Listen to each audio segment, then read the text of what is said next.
Já, góða hlustendur, Guðmundur Emilsson ég ekki vaknaður. Snorri Sigfús Birgisson, hann búinn að keyra bæinn og svona fá sér kaffi og svo hann nokkur 100 metrum undan mér, en ég læt hann ekkert á mig að fá. En sko þannig málum vexti að Snorri, kannski ég líka, ég veit það ekki, vorum ekki alveg hressir með fyrsta viðtalið sem við settum inn. Ég held það. Og þessna ætlum við að gera þetta aftur, eða þetta ekki einhvern veginn svona? Jú, við ætlum að tala aðalega um tónlistarskólann í Reykjavík fyrst. Já. Var það ekki? Já, það ekki, ég ekki að vakna. Nú nota ég það. Við vorum þar sem ungi menn og ég man að þú spurði mig, fyrst spurður mig þegar við hittumst síðast hvort ég hefði verið með þverslaufur og ég gat nú ekki. Það þess vegna sem við þurfum að taka þetta upp aftur. Og ég man að ég gat ekki svarað þessu, en fyrst að ég komin hingað þá ætla ég að segja þér það rifjaðist upp fyrir mér að ég átti þverslaufur sko, eins og margir strákar þá, en þær voru með klemmu. Það var ekki svona þverslaufur eins og kallarnir voru með sem að þeir hnýttu sjálfir. Heldur voru það þverslaufur. Það voru barnaslaufur. Já, og ég man að þetta var maður látið setja á sig, sko, maður klemdi þetta beint á skyrtukragan. Ja. Og maður var látið setja þetta á sig við hátíðleg tækifæri og líklegast á jólum og ammælum og eitthvað svona. Það getur vel verið að ég hafi sett á mig svona klemmu þegar ég var að spila á nemendatónleikum í tónlistarskólanum í Reykjavík. Ég efast ekki að þú munir það rétt, sko, en ég held að ég hafi nú ekki verið með þverslaufu svona daglega í skólanum, sko. Það efast ég en það getur þetta nokkuð það vandamál? Nei, ég held að það hafi ekki verið. En ég man að þú varst að spyrja mig líka hvort þetta hefði verið borgaralegu skóli. Já, það var ítemnum 2 sem kom þér á Appaskjöldu. Já, ég hafði aldrei hugsað út í skólan þannig, en síðan hef ég verið að hugsa þetta pínlítið og þá sé ég það, sko, en þá veit ekki alveg með þetta orð borgaralegur af því að það svo stutt síðan við vorum öll bara sjómenn og bændur Íslendingar. Já. Þannig að það ekki svona eins og í Evrópu rótgróin, sko, borgarastétt, sko. Já, stéttaskipting. Já, svona aldrei aftur í tíman, þó að þetta sé gæðunum misskipt eins og víðar. En aftur á móti var, sko, á þessum tíma var tíðarandinn eins og mannst náttúrulega allt öðru sér heldur en núna, að því leiti til að til dæmis það var náttúrulega það geisaði kalt stríð í pólitíkinni. Ja. Og í menningarlífinu var líka svona miklu meira afgerandi skipting heldur en núna er. Það að segja, til dæmis í tónlistarlífinu, þá voru annars vegar, sko, klassískir hljóðfæraleikarar, klassískir tónlistamenn og svo hins vegar popparar og jazzarar. Og það var tölvert skýr skipting þarna á milli, sko, miklu skýrari heldur en nú er. Að vísu man ég eftir, eins og ég sagt þér, ég man eftir að hafa, til dæmis Kalli Sighvats, sem þá var mikill poppari, hann var bekkjabróðir minn í tónlistarskólanum í Reykjavík um tíma. Og sko, mér finnst alveg endilega ég muni eftir Gunnar Þórðar á göngum skólans. En hann segir nú, held ég sjálfur, að hann hafi ekki verið í skólanum, en það getur verið að mér misminni þetta. En sko, þetta voru undantekningar algjörar, því að tónlistarskólinn í Reykjavík var mjög eindreginn. Já, það að fara að segja það.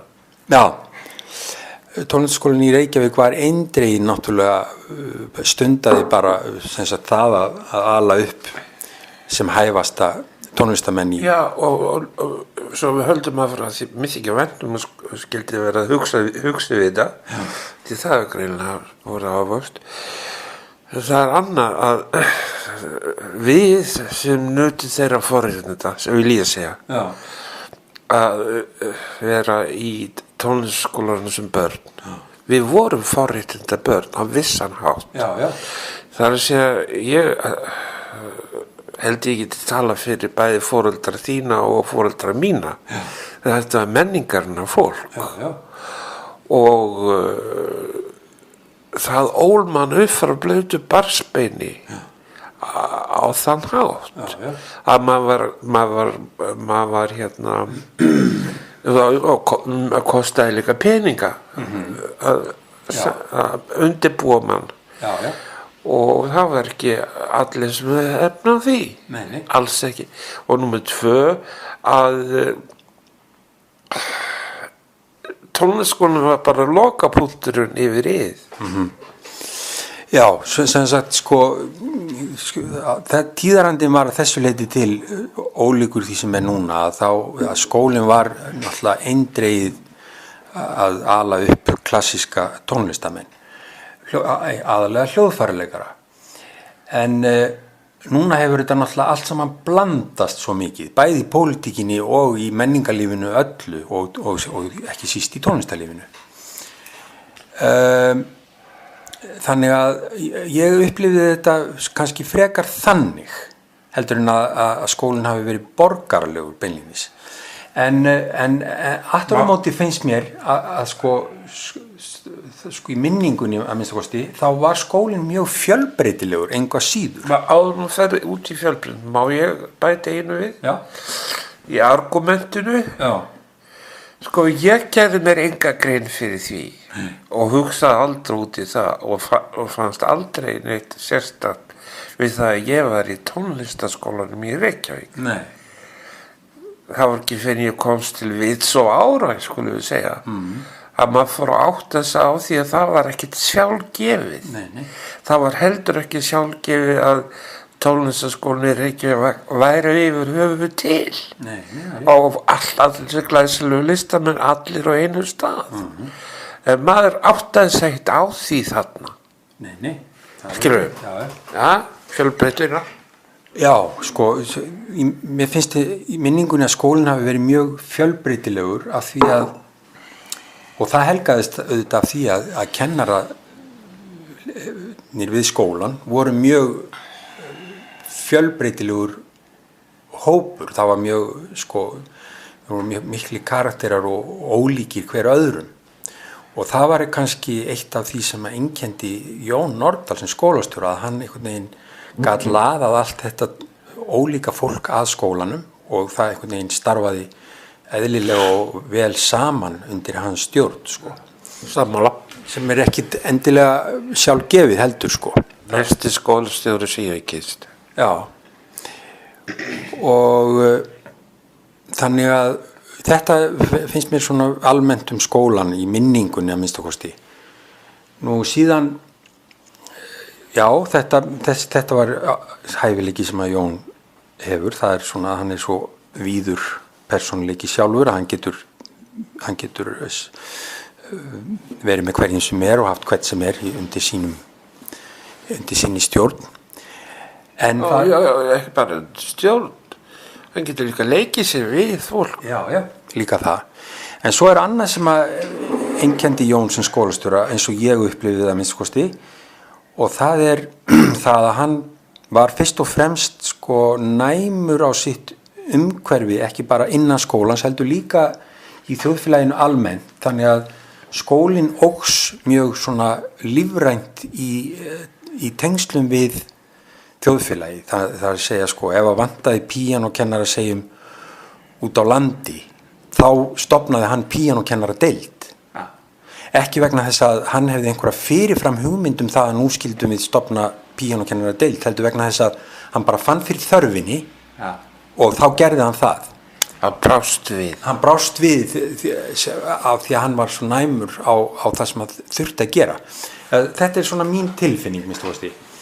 Það var ekki kerfiskall, það getur sagt þetta. Já, nei, það var ekki kerfiskall, Heldur var hann í mjög svona, einhvern veginn, mjög nánum tengslum við allt í kringum sig.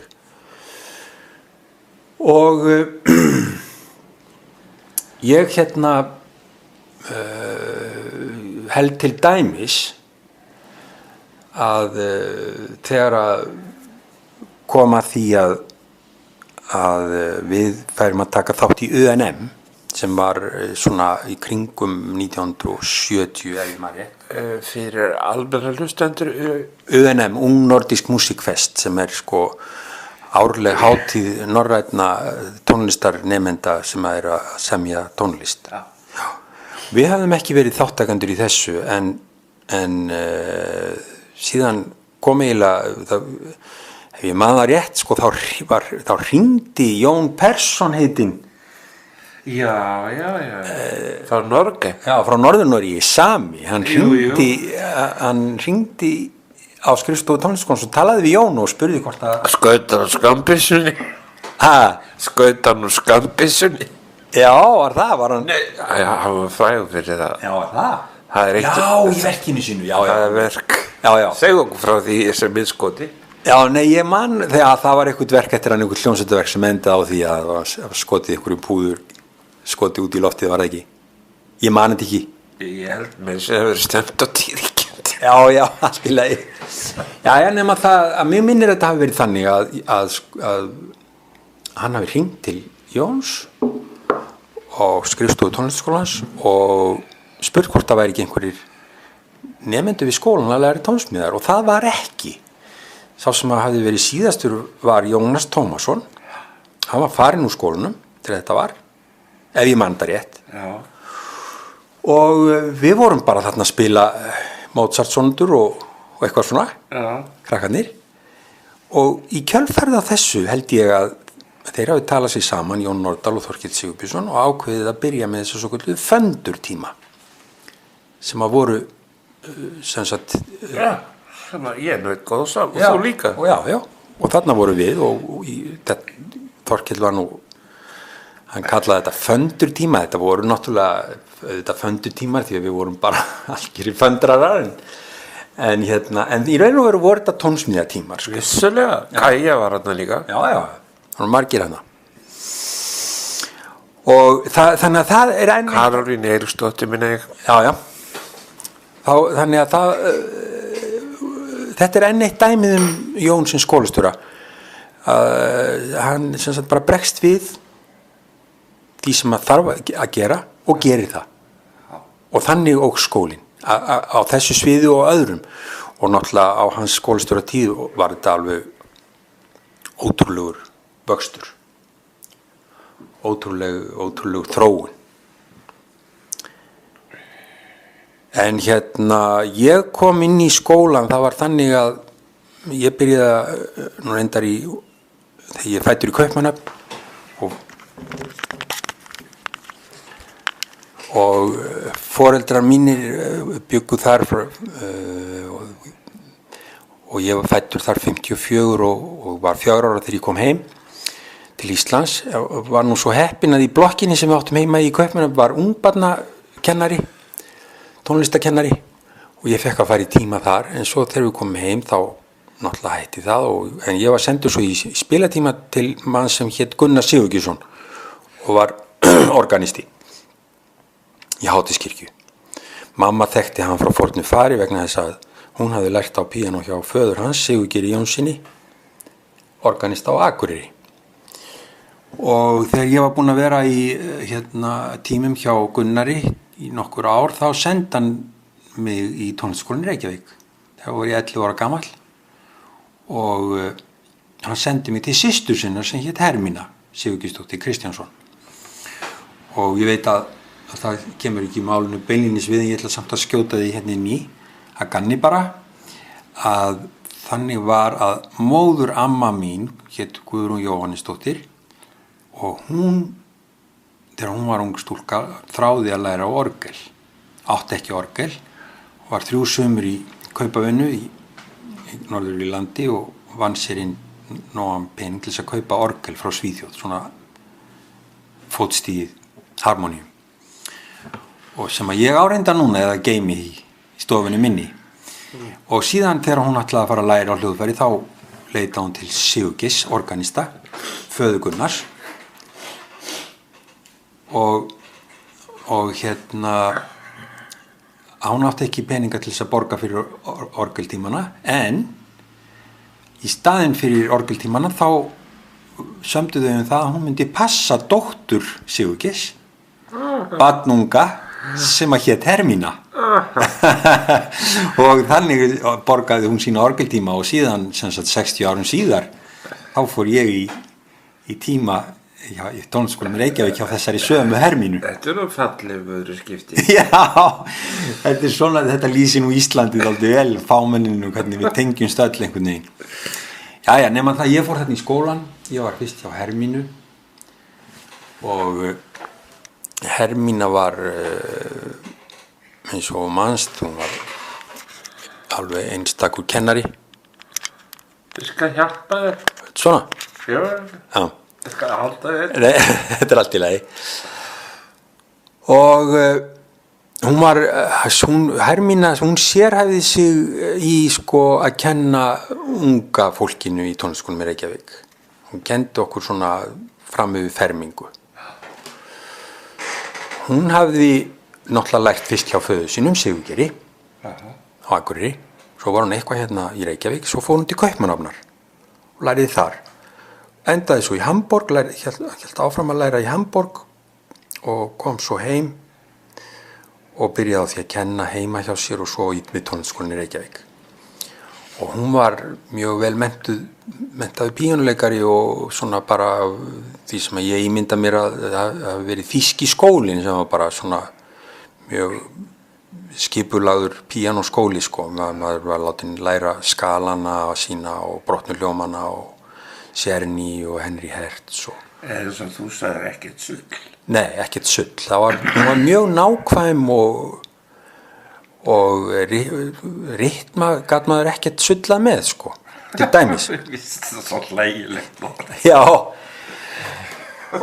en hún, sko, hjá henni þá spilaði ég náttúrulega allt mögulegt, auðvitað, Bach, mjög mikið Bach og Beethoven sonatínur og svolítið Chopin aðeins, eina noktun og einhverja valsa og svona og svo líka Bartók.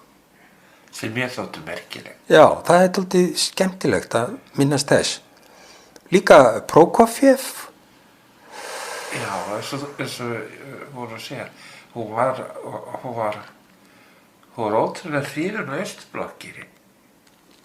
Já. Já, það hétu Austurblokkin fyrir minn. Já. Kostum líka betur eða vel.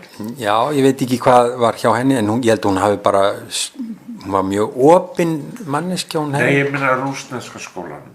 Er það betra? Já, ég veit það ekki, sko. Úkraínska skólanum? Ég gefst upp. Já.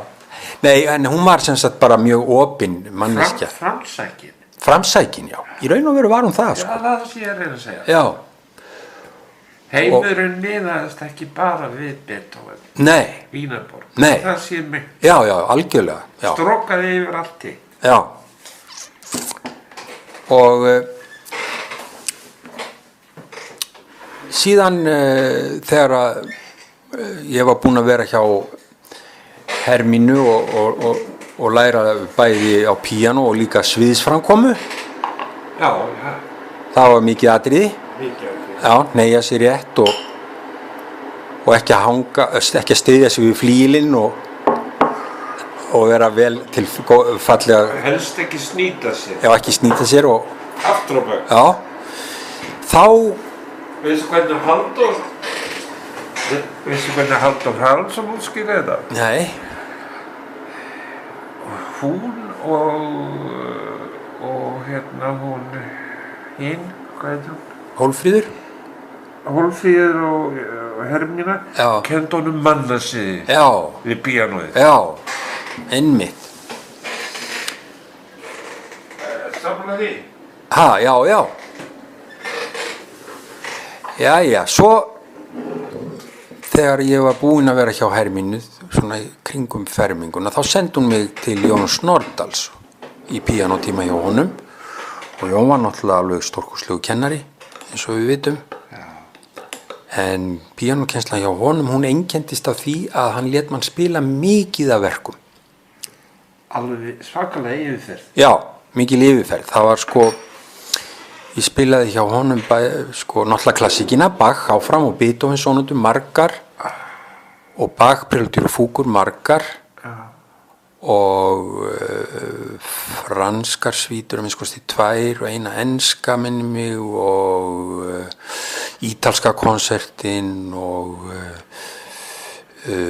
kromatísku fantasíuna og svo framvegis og svo framvegis. Það telja þetta Já. sem maður þekki náttúrulega. Þá segir maður sjálfan sér sko, maður segir sjálfan sér hvernig óskofun gat þessi maður komist yfir þetta alls saman. Já. Nei, hann Bach. Já, að semja svona mikið. Já. Já, ég kann ekki skýring á því sko. En ég var látin spila þetta, sumt af þessu. Já. Og svo Beethoven og þetta, klassíkina og romantíkina, Schumann og allt mögulegt. Já. List meira segja. Tangoa? Enga tangoa, nei. Það kom síðar. Ég heyrfíbli hérna. Já. Og svo leða mér spila nefnilega líka nýja músík sko. Ribben, Opus 27, Variasónirnar, Schönberg, bæði í litlu stykkin, Opus 19 og held ég alveg örugglega meira. 11 og 19? Já, held það. Og það líka... Það er nú alveg mikið fleiri. Jú, svo er þarna Opus 23 og 5 og... Er það? Og 33A? Já. Sem ég spilaði. Já. Og þykist vera frægur á. Já, og svo spilaði ég líka Bartók náttúrulega mjög mikið því að Jón alveg elskar Bartók. Það er eina komplimenti sem ég fengi æfunum píanóið sko. Já. Kennar minn Ísmann, hann hét Blair Kostman. Já. Og hann var hvað ég að segja, indisklóð maður. Já. Og kendi fínu nemyndum, sko alvöru nemyndum, ekki bara mikið með svo mér. Já. Og svo en hann var svolítið íhaldsamur, sko. Svona svipaði eins og Árni Kristjánsson, en samt opnar ég, er nútímilegri skilur í verkefnavali. Og ég hafði verið að lesa Opus 33A og hann sagði bara allt í einu, þú viltu ekki bara spila það? Og ég fór að hamast á því og þá gerir maður það þannig að maður læri einu nót í einu, einn hljóm í einu og svo bakkar maður og svo tekur maður áhlaup á næsta hljóm og svo áfram og ég spilaði þetta úr lokaprófinu og þá sagði Blair Kostman og það er eina komplimenti sem ég fekk mikið óskaplega að spila þetta Schönberg fallega. Já. Ég átti ekki krónu. Já. Hann gat verið fallegur. Já. En Jón var sem sagt, þetta var eitt af því sem einkenndi hann sem píanókennara, það var þessi mikla yfirferð.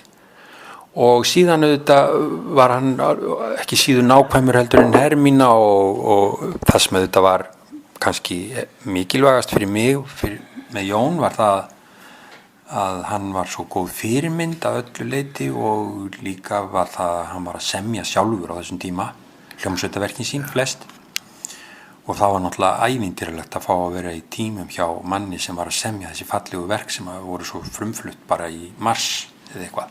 Hann var ekkert að tala þau við þig, eða? Nei, ekki beinlínis, en ég vissi að hann sagði mér það, hann væri að semja. Það nægði þér? Já, og það var náttúrulega prentað í ársprogramminu að það kemur við nýtt verk við frumflutt. Þetta eru dularfullt? Þetta var mjög bara inspírandi, sko. Já, ég meina það. Já, svo þegar ég var búin að vera hann inspíraði allan skóla. Já. Það er nú bara svo. Já. Hann vissi allt þennan skóla. Já. Og veistu hvað það var því? Hann fór að því með því að hann ávarpaði alla. Já. Ég meina ekki hvað hann sagði oft um mig á ganginus eða laði fyrir mig spurningar eins og jæja, hvernig gengur þið tónfræði? Já. Þetta er svona lúmsk spurning, sko. Já. Bara. Já. Og svo sagði hann eitthvað og það maður laði það bara á minni. Já. Já, það er fyrir fyrsta lærireglu, þú myndir svo brjóta þér. Já. Svo Já. eitt komment og Já, svo já. hann bara farin. Já. Svo tók hann næsta fyrir, þessi til þess að gera feimni maður. Já. Hann bara gekk á alla og spurði alltaf, jæja, hvernig gengur í flautunni og Já. hvernig líkaði við Stínu eða Stjána og Já. hann var með kóngur yfir 1000 eyrur. Sko. Það var með eyrun opin. Já. Það er fyrir ekki. Já, allt í lagi. Þetta er nú okkar skóli. Já, nákvæmlega. Já, þegar ég var búin að vera hjá Jón í nokkur ár, þá sendi hann mig til Árna Kristjánssonar, píanóleikara, og Árni var allt öðruvísi píanókennari. Árni hafði verið, hann fór barnungur til Þýskalands, hann var bara unglingur. Það var sem er merkileg. Já. Mjög. Já, og var þar og svo fór hann Byrja hann eitthvað einn. ég veit það ekki, ég veit ekki alveg hvernig það var. Ég veit að hann var sko bara mjög ungur þegar hann fór til Þýskalands og svo var hann þar ekki kannski mjög lengi en fór svo til Kaupmannahafnar og hélt áfram námi þar. Svo kannski, það var eitthvað svona fram og tilbaka sko. Var hann ekki einn? Ég held það, jú. Já, ég veit það víðar. Já, það er bara það. Já, það er gaman að vita það sko. Já. Því að ef hann er svona ungur þegar hann fer einn, Já, einmitt. það lítur alveg rosalega mótandi á. Já, og en það var hann náttúrulega mjög mótaður af sínu námsumhverfi og námsárum sko. Já. Og hans menn voru Furtwängler og Edwin Fischer sko. Já. Og þetta voru menn sem voru alveg bestu hugsanlegu fulltrúar rómantísku stefnunar sem hægt var að finna á jörðinni. Já. Og Sannlega.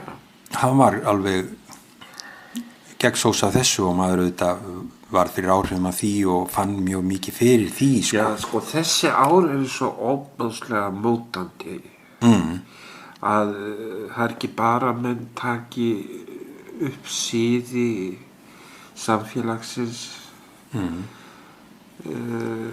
Maður getur jafnvel tekið nýja trú. Já, það er nú líka stil. Þessu eru dæmi. Það er nú líka stil. Og þetta er já. En Árni sko. Til dæmis þessi þegar vera að næla sér í líklega sjálfsmorðs sprengjumenn. Já. Og þjálfa þá var það yfirleitt svona 16-17 ára Já. kappar. Jú. Svo sprengja sig síðan í loft. Jú. Ég var ekki að segja hann hefði gert það. En þetta er svo mótandi ár. Já, það er það. Já. Það er fyrir ekki. Allt í lagi. Ég bara hugsa leið út talar. Já. En sko, en Árni var, ég var ekki með mörg verk hjá honum, en hann vann þau geysilega vel með mér.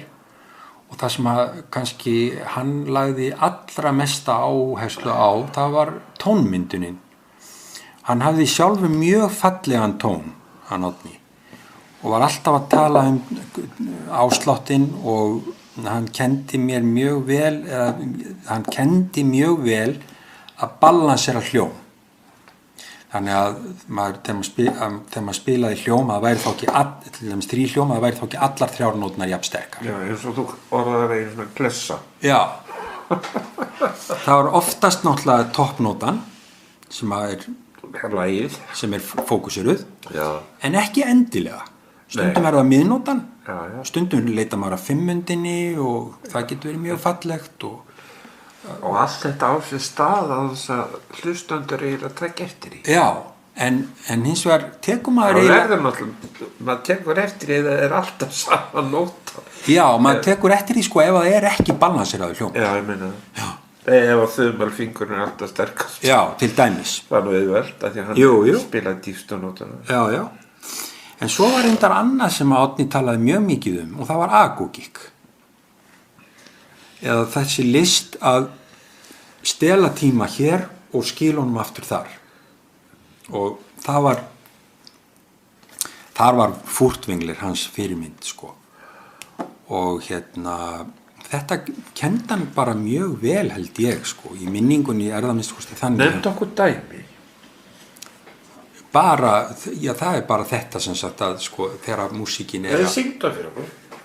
Nei. Ég er laglaus Guðmundur. Já, reyndu þennan ekki. En það þetta sko þegar Þetta verður nú frægust, mátti ekki þurrka þetta út. þegar spennan Ég er laglaus Guðmundur. Já. Þegar spennan eykst í músíkinni, Já, þá fer aðeins hraðar. þá fer hún aðeins hraðar. Já. En þá þarf maður eiginlega að slaka á hraðanum einhver staðar, helst Þess að jafna þetta út. til þess að jafna þetta út. Þannig að eins og Annars endar hvar? já sko eins og Þú verður ég rétt að skútun af. já, þetta sko eins og tré. Þetta eins og tré sem að minnir að sé Barenboim sem að hefur þessa líkingu sko. Að ef að tré lætur undan gefur undan vindi og hallast aðeins þá brotnar það ekki og það fellur ekki nema sé of mikið nema sé ofsaveður heldur réttir það aftur við og fer aðeins í hina áttina og svo fram og tilbaka þangað til það stendur aftur upprétt. Mér væri miklu nærtaka að líta á þetta sem bát. Já, eða bát. Þú veist sem að hallar á aðra hliðina. Já. Hann leitar alltaf. Akkúrat. Það leitar alltaf inn á miðju. Já. En til þess að komast inn miðju og fyrir aðeins. Já, já. Og bakborða og svo rugg og svo er það ró. Já. Ef við leifir. Já. En það ekki hægt að halla bara alltaf, það ekki hægt alltaf bara að stela tíma. Einhver tíma verður maður að gefa tíma. Þið skal syngja þetta fyrir. Já. Því snatti hann sem sýr Já, nákvæmlega. Rútur ráðgjafi. Já, þetta flott. Heyrðu, já, þetta var Árni. Hann útskrifaði mig. Árni hafði sjálfur mjög fallegan tón, sko. Ég man mjög vel eftir því. Söng hann? Já, hann söng á píanóið, sko. Virkilega, það söng flýr. Ekki láta mig trufla þó ég sé það að snú út. Já, hann söng hljóðfærið alveg hjá honum. Hann spilaði oft fyrir mig í tímum og svo náttúrulega heyrði ég hann á tónleikum því hann var ennþá að spila á tónleikum þegar þetta var, sko. Aðalega náttúrulega með ýmsum þekktum hljóðfæraleikurum. Ég man eftir til dæmis tónleikum með Pínu Carmerelli og Erling Blöndal Bengtsson og hann spilaði undir. Hann spilaði með. Spilaði með. Já. Og kannski oft menning. Já, í hvert sinn sem Erling spilaði þá held ég Árni að spila með hann sko. Eða mjög oft minnst kosti. Og það hefur ekki verið neitt sugg. Nei, það var mjög fallegt sko. Var þetta ekki erfiðbrókur sem það var? Jú, Brahms sonundurnar og Beethoven, stóra sonundan í A-dúr og allt mögulegt, stórkostleg músík alveg. Ég misti alveg af Erlinga því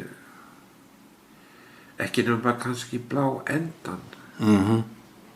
Ja, slemmi. Já. Nú, þetta voru náttúrulega alveg afburða píanókennarar en í skólanum var náttúrulega miklu meira en þetta sko. Og þá nú kannski fyrst að nefna Þorkil Sigurbjörnsson. Fyrst og síðast kannski? Já. Að öllum með þeirra mólast. Já, hann var náttúrulega alveg geysilega mikill áhrifavaldur. Ég veit að hann var mikill áhrifavaldur í þínu lífi. Já, bara besti vinur minn. Já. Það er ekkert öðruvísi. Einmitt. Og hann hafði alveg geysilega góð áhrif á mig líka. Hann kendi náttúrulega öll aukafögin eiginlega. Já. Þegar ég var í skólanum, hann kendi tónlistarsöguna. Já, á 5 árum var hann eiginlega bara stóð undir þessu. Já. Hann kendi tónlistarsöguna, hann kendi mér hljómfræðina, hann kendi mér kontrapunkt og Ok. formfræði og Formfræði, já, Já. þetta eru sömu tíma þegar ég sótti. já, Og svo var hann með þessa, þú varst að nefna, og svo var það föndutímanir. föndutímandi sem var ekki Já. annað en tónsmíðatíma. Já, svo voru tónsmíðatímar. Já, það voru hóptímar. Það voru hótímar, Já. en maður fekk nú samt alveg, sko, maður fekk alveg umsögn það sem maður kom með, sko. Já. Og við fórum með þetta upp á flíilinn og spiluðum þetta, stundum spilaði ég sjálfur það sem ég hefði samið og, Ég held að maður muni það. já, og eitthvað svona. Þetta voru þetta mjög barnaleg verk og allt í lagi með þá bara, en það var samt mjög opnandi tímar og hann var náttúrulega einstaklega jákvæður gagnvart þessu. Þetta var eiginlega bara nasa þefurinn. Já, þetta var nasaþefurinn, en Það kveikti svo rosalega í. já, það kveikti líka mikið í mér, sko.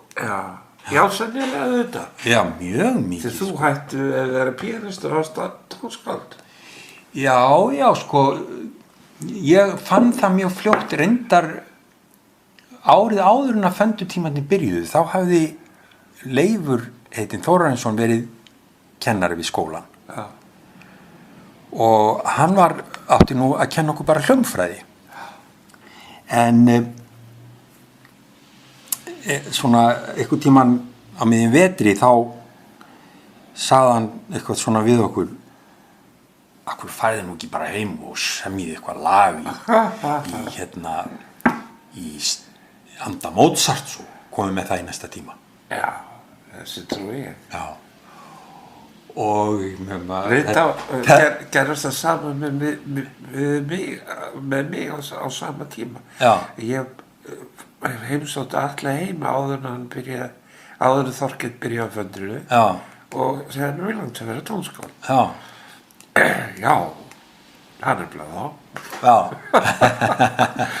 Það farið bara heim og skrifaði endalaust lag. Já. Nú, hvernig það var endalaust? Bara byrjaði hér og sjá hvað kennst á. Já. Sniðugt.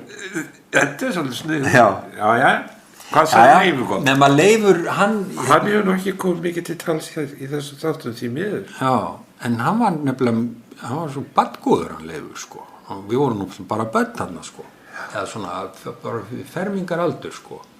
Hann var ægilega góður við okkur og svo kom ég með eitthvað svona kabla sem ég set úr bara og 4/4. Og hann var svo jákvæður og fannst þetta svo fallegt. Svo sagði hann: heyrðu, nú þarf að gera variasjón. Það hafði hann í anda Mozart líka. Já. Og ég fór heim og gerði variasjón. Og hvernig fórst það að gera í anda Mozart? Ha? Hvernig var þessi andi Mozart? Ég veit. Var það ég Albert í bassi? Já, eitthvað svona, sko. Já, Þetta var alveg ólega saklaust, en beint frá hjartanu. Og ég fann það strax, sko. Svo Leifur var náttúrulega svo jákvæður og alltaf þegar maður kom í nýja variasjón þá bara var hann Nú hélt þetta áfram. Já, hverju viku kom variasjón. Og hann var svo jákvæður og yndislegur og og ég fann það strax, sko, að ég átti frekar auðvelt með þetta. Það var ekkert mál fyrir mig að setjast Ekki bara það, þú hafði gaman að því. Já, það var fyrst og fremst kannski það. Ég hafði mjög gaman að þessu og hugsaði með mér, ég man mjög skýrt eftir þessu, sko, að ég hugsaði með mér þegar ég var að semja þessi barnaverk, þetta get ég... Barnalög eftir Jón Leif Þórarinsson. Já, barnalegu lög. Hefur þú spilað þau? Já. Þau eru hún skemmtilega. Já. Veldu þér eitt skemmtilega, hvað er skemmtilega? Úr því? Já. Það er ekki bara aukalegið. Jú, eða svo var það háttur. Já, það er líka skemmtilega. Það var nú gott að byrja á því. Og svo var eitthvað að segja skopparakringlan. Já. Já. Og þetta kom út á Íslandi. Já. Ég veit ekki hvernig óskopun mannurinn tókst það. Jú, það var Helgafell bara. Ragnar í Smára. Já. Hlauta. Maður spilaði þetta sundur og saman. Já. Ég útsetti þetta fyrir hljómsveitir út í Ameríku. Já, nema Þú ert að segja það? Ég man það að ég hugsaði með mér mér fannst sko eins og að þetta væri eitthvað sem ég gæti alltaf mér fannst einhvern veginn eins og ég væri hólpin. Ég skil, þú fundi eitthvað svona. Þarna ég geti alltaf verið á þessum stað, alveg sama hvað myndi á dynja. Stórkostleg hugsun. Já, þetta var ótrúlega heppni eiginlega og ég er þakkláttur fyrir að hafa upplifað þetta svona. Og þetta gerist þá að semja tilbrigði fyrir Leif. Já. Við höfum honum ekki lítið að þakka. Já, ég á honum mjög mikið að þakka sko, en það já, ég gleymi þessu náttúrulega aldrei. En þetta var árið áður en að ég fór til Þorkels og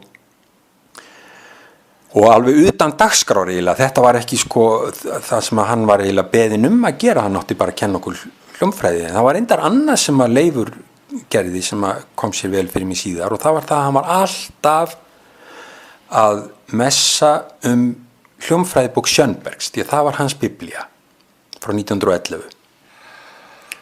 Og síðar þegar ég fór sjálfur að kenna hljómfræði þá lagði ég hana til grundvallar í minni kennslu og las þá bók alveg sundur og saman og það er alveg rétt hjá Leifi að finnst mér sko persónulega að það er ótrúlega merkileg bók og ég er mjög þakklátur honum fyrir að hafa nefnt hana við mig og svona oft og sagði okkur vel frá þeirri bók sko. En og svo var náttúrulega annað að hann var alltaf að tala Alban Berg og sérstaklega fiðlukonstin og það var maður honum líka þakka að kynnast því verki svona snemma. En síðan þarna hjá Þorkeli þá var þetta auðvitað þannig að við komum alltaf eins og mannst með verk í tímana. Já. Og það var farið yfir þau og spjallaði svona í kringum þau og svona. En svo kom hann sjálfur með verk í tímana sko. Já. Þar skulum við taka smá hlé. Já. Já, við vorum að tala Þorkel og föndurtímana og eitt af því sem að gerðist í föndurtímanum var það að Þorkel kom með ótal mörg tónverk sem hann spilaði fyrir okkur sem að við höfðum aldrei heyrt áður eða minnst ekki ég og ég man Þetta var ekki flutt einu sinni tónlistarsögunni. Nei, einmitt, þetta var ný músík sko. Ég man mjög vel eftir til dæmis Concord-sónundun eftir Charles Ives. Ég man eftir Lutoslavski symfóníu nr. 2, hann hafði farið til útlanda og keypt nóturnar, hún kom með þær í tíma, það var svona langt og mikið. Ég man eftir Atmosféros. Já, einmitt. Og ég man eftir Penderecki, Hiroshima-verkinu og ég man eftir Stravinsky. Hann hafði hitt Penderecki á hátíð. Já. 1960 eitthvað. Já. Ég man líka til Berio, öruglega Folksongs. Já, folksongs. Og svo margt og svo tala. Messiaen. Já, einmitt. Hann var nú alveg óþekktu þá, eiginlega, þessu fyrirlegt með yfirrætt, nema meðal sko hérna útlærðu. Já, hann var náttúrulega ekki spilaður á tónleikum sko. Nei. Hugsaði þið það? Já. En þetta var náttúrulega, þetta voru ótrúlegi tímar hjá Þorkeli og Þorkel sko, svo var annað með Þorkeli sem var auðvitað svipað og með Jón Nordal og það var það að Þorkel var á þessum tíma aktífur og eins og alla ævina þá var hann mjög aktífur sem tónskáld og þegar ég var hjá og þegar við vorum hjá honum þá var hann að semja verk eins og Kisum til dæmis. Ég er ræddur við það. Og fór í langar tónleikaferðir með það verk til dæmis til Svíþjóðar. Ég held að hann hafi verið sko Fyrirgefðu. Ég minnir hann hafi verið bara kannski 7 vikur eða eitthvað í Svíþjóðar. Ég man næstum því eftir þér í kennaraháskólanum að hlusta á Kisum. Já, ég held ég hafi verið flettari eða eitthvað. Ég man eftir þér þar. Já. Alveg ótrúlega. Já, það var frumflutningurinn. Já, segðu okkur frá því. það trúir mér enginn. Nú ég bara að fá vitni í málið. Já,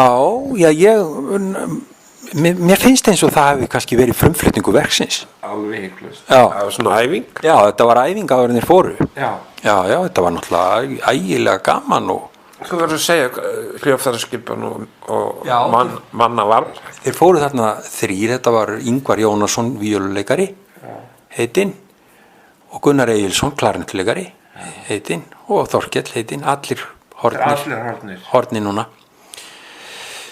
En þetta voru náttúrulega afburða hljóðfæraleikarar allir sko. Þorkell var, sko, má ekki gleyma því, hann var frábær píanóleikari. Ég get ekki gleymt hann kendi mér á píanó. Ég veit það. Ég var eini píanónema þess.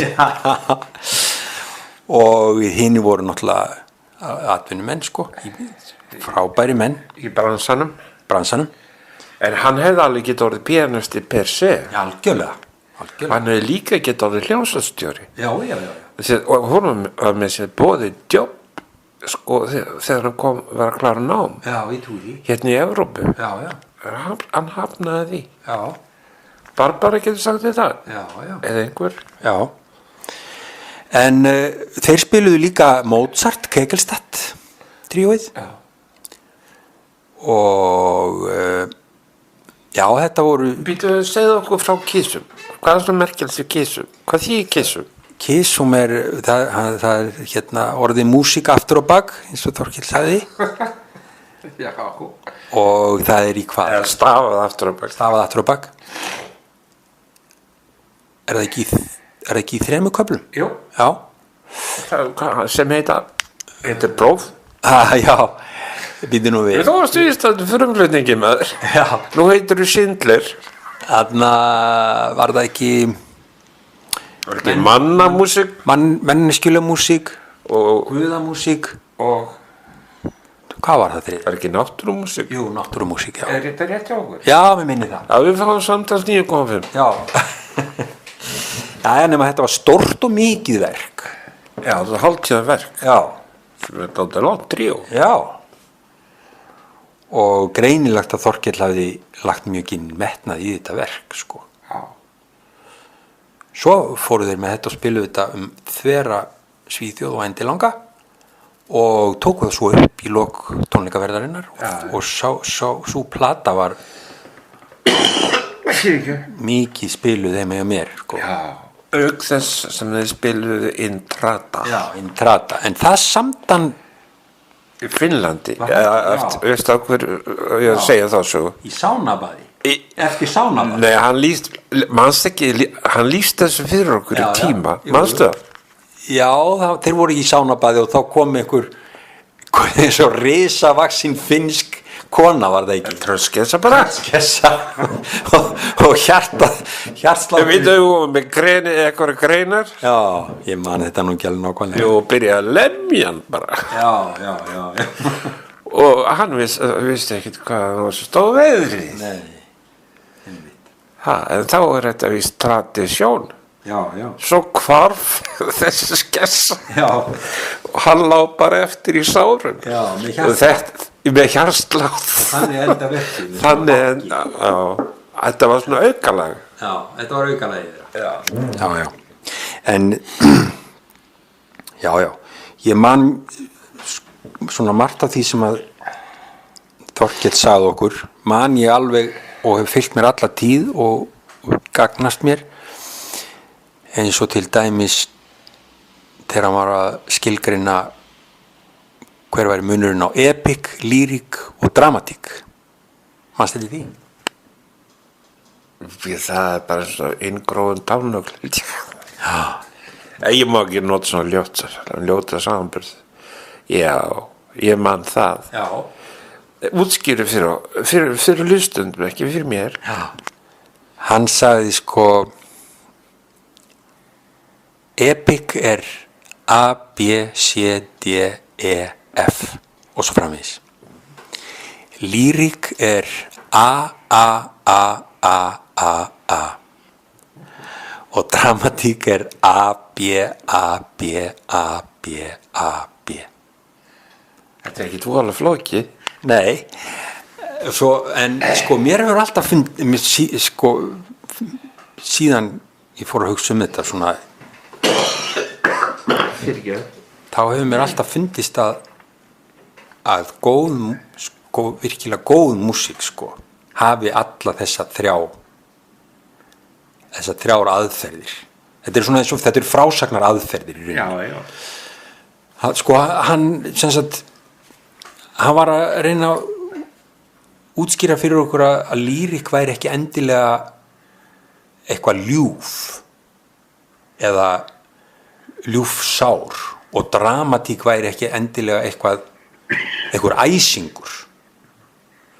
Hann var bara að útskýra fyrir okkur þessar þrjár mismunandi frásagnar aðferðir. Já. Og það er annars vegar andstæður í dramatíkinni, það er mómentið í lýrikinni og það er sagan í epíkinni. Já. Og þetta eru þættir sem þetta eru þarfir sem hafa fylgt manns sálinni alveg frá örugu alda sko, og hafa fengið sem sagt form í menningarlífinu sem ljóð, sem Bækur. Já, sem leikrit og sem Hvernig myndir þetta til dæmis að því ég er svo mikill Hómer iðkandi? Já. Hvernig myndir lýsa Ódysseifskviði? Það er náttúrulega rosalega epík sko. Ég veit það, ég meina við veitum það bara, en hvernig myndir heimfæra það sem Þorkell sagði yfir á Ódysseif og hans ferðalög? Já sko, það er náttúrulega, þú veist, það er mismunandi mikið af epík í hverju verki og mismunandi mikið af lýrik og mismunandi mikið af dramatík, en það er náttúrulega til dæmis í Hómerskviðu eru þetta allt þrennt sko, þetta er rosaleg saga, en það eru mikil átök og svo eru ótrúlega moment, ekki satt? Já. Og ef þú hugsar Beethoven til dæmis, þá er hann kannski besta dæmið mann sem hefur þetta allt þrennt í svona ríkulega sko, eða hann er eitt af allra bestu dæmunum sko. Já, vissulega. En mér hefur líka fundist sko að þú veist að þú tekur svona mann eins og segjum Boulez, þá finnst mér hann vera sko fyrst og fremst lýriskur. Hann er fyrst og fremst maður momentsins og hann gengur svo langt í því að það nægir honum. Já. Sko það er svo brjálæðislega mikið í hverju momenti hjá honum, mikil fágun, mikil ástríða, mikil elegans, að það bara virðist nægja honum. Það er ekki mikil átök hljómfræðilega, því að hann er bara með einn flókin hljóm oft sem bara liggur og það er ekki mikil framvinda vegna þess að hann sko hljómefnið er það flókið eða margbreytilegt á hverju mómenti að það í rauninni maður heyrir ekki framvindu eins og til dæmis hjá Lútoslavski. Þannig að sko hans aðferð er alveg bara brjálæðisleg lýrik, brjálæðislegt skraut, brjálæðislegur elegans. Það er gaman að efna til smá díalógs milli þín og Hjálmars. Já. Að því að það er nú bara byrta það viðtal hérna á heimasíðinu minni. Hann fór að vísu mjög varlega það sem hann sagði og með alls konar fyrirvörum og ég bara endurtek þá. En svona kjarni hans máls fyrir utan það að segja náttúrulega og marg segja að við ættum stórkostlega efnilega og góð tónskáld í heiminum í dag, það er meðal á Íslandi, en ef hann ætti að setja eitthvað út á svona generalt talað þá væri það einslitni tónverka frá upphafi til enda. Veistu hvað ég við? Svona statík. Já, en sko ekki miskila mig því þá áttu miskila Hjálmar. Veistu hvað hann á við? Ég get bara hjálpa þér að skilja ennþá betur. Hann sagði ég get setja á tónleikum, ég get verið á tónleikum og hæstanótan sem ég heyri mezzopiano. Þú veist. Já, já. Og hann var ekki alveg með það að reyna af hverju unga fólki hann tók það sérstaklega fram. Já. Væri svona inn á við. Geturðu tekið upp þennan þráð? Já, sko, það náttúrulega bara svo misjafnt hvað fólk að sækjast eftir, sko. En byrja að því þú varst að tala hann hérna Boulez.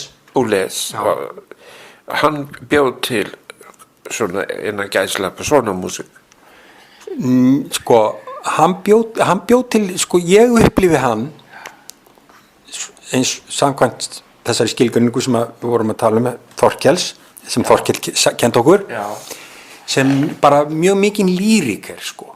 Þess vegna finnst mér til dæmis stuttuverkin hans betur heppnu heldur en lönguverkin. Já, það reynir ekki eins og Þorrið. Þau reynir ekki eins mikið á langlundageði. Já, sko, þú veist, leða maður heyrir langt verk, þá við svona ósjálfrátt byrja maður að óska eftir framvindu, ekki satt, eða spennu eða einhverju svona sem að leiði mann áfram og í gegnum verkið. Nú erum við komin inn á það sem Hjálmur var að segja. Já, en maður þarf ekkit endilega að vilja það, sko, þú veist, ég meina, mér finnst Boulez stórkostlegt tónskáld. En ég dáist sérstaklega að, sko, litlu verkunum hans, af því að þau eru svona eins og pínu litlir gimsteinar, alveg fínpússaðir og eru bara svona eitthvað moment og maður, þú veist, það moment gefur manni allt sem maður þarf í rauninni. Nú ætla ég að fá að monta mig og að segja vini mínu sögur. Ég hef sagt hann áður en hérna smell passaður hún. Þegar ég var 17 ára, einmitt nefandi Þorkels, og við vorum í þessum pælingum, segir Þorkell að vori, ég var að sjá auglýsingu tónleika í Royal Albert Hall, það sem Boulez allar að stjórna verkum eftir Messiaen og Stockhausen og sjálfan sig og eitthvað fleiri þessum tús. Ég myndi gefa mikið fyrir að komast að þá segir hann. Og ég lá á þessum upplýsingum allt sumarið og hérna hafði eignast Triumph Spitfire sem var ægilega montin af 17 ára. Sportbíl 2 manna. Ég var með bíladellu. Og ég var nú fljótur á að hann því ég seldi hann haustið, fór upp í Gullfoss og í Edinborg og í Royal Albert Hall og dýrasta sætið. Hvað heldur það hefði verið? Veit ekki. Það var beint allspænis Boulez í kórstöllunum. Og þessi tónleikar eru ennþá talað þá. Það var ekki vola margt. Nei. Í húsinu, sko. Nei, var þetta Proms? Já, þetta var hluti á Proms held ég með, alveg örugglega. Og þú getur flettið upp, Boulez in London, sko, on Proms. Fyrsta skipti sem hann kom fram þar. Ég heyrði hann reyndar í Royal Albert Hall nokkrum árum síðar, sko, en þá var hann að stjórna Warblóðun eftir Stravinsky.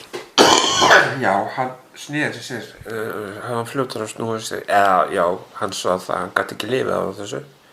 Hann gæti tekið heila helling fyrir að stjórna. Einmitt. Eins og Penderecki. Einmitt. Hvar vorum við? Já, við vorum að tala Þorkel, mér datt nú bara í huga að nefna þetta svona sem ég mátti segja brandara.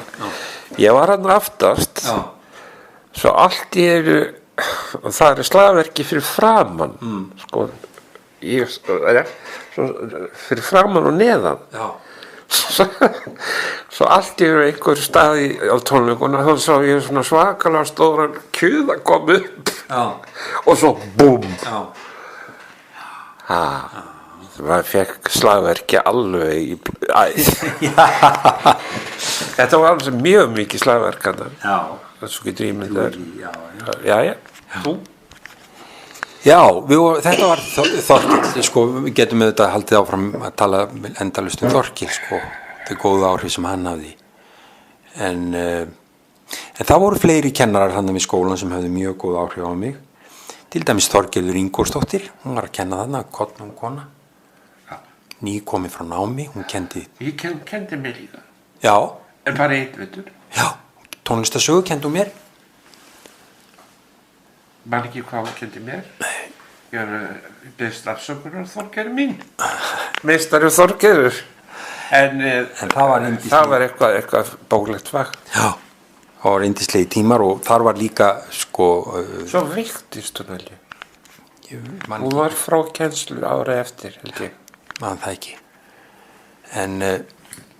En þar var líka, hjá henni vorum við í litlum barnakór sem að söng í Dómkirkjunni. Ekki tónó? Jú.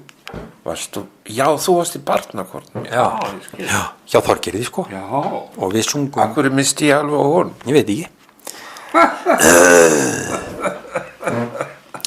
Varst ekki að segja að vera laglaus? Og við sungum í Dómkirkjunni á miðnættu tónleikunum. Ekki þó eftir Þorkell? Nei. En við sungum útsetninga Dr. Róberts úr 25 helgisöngum. Já.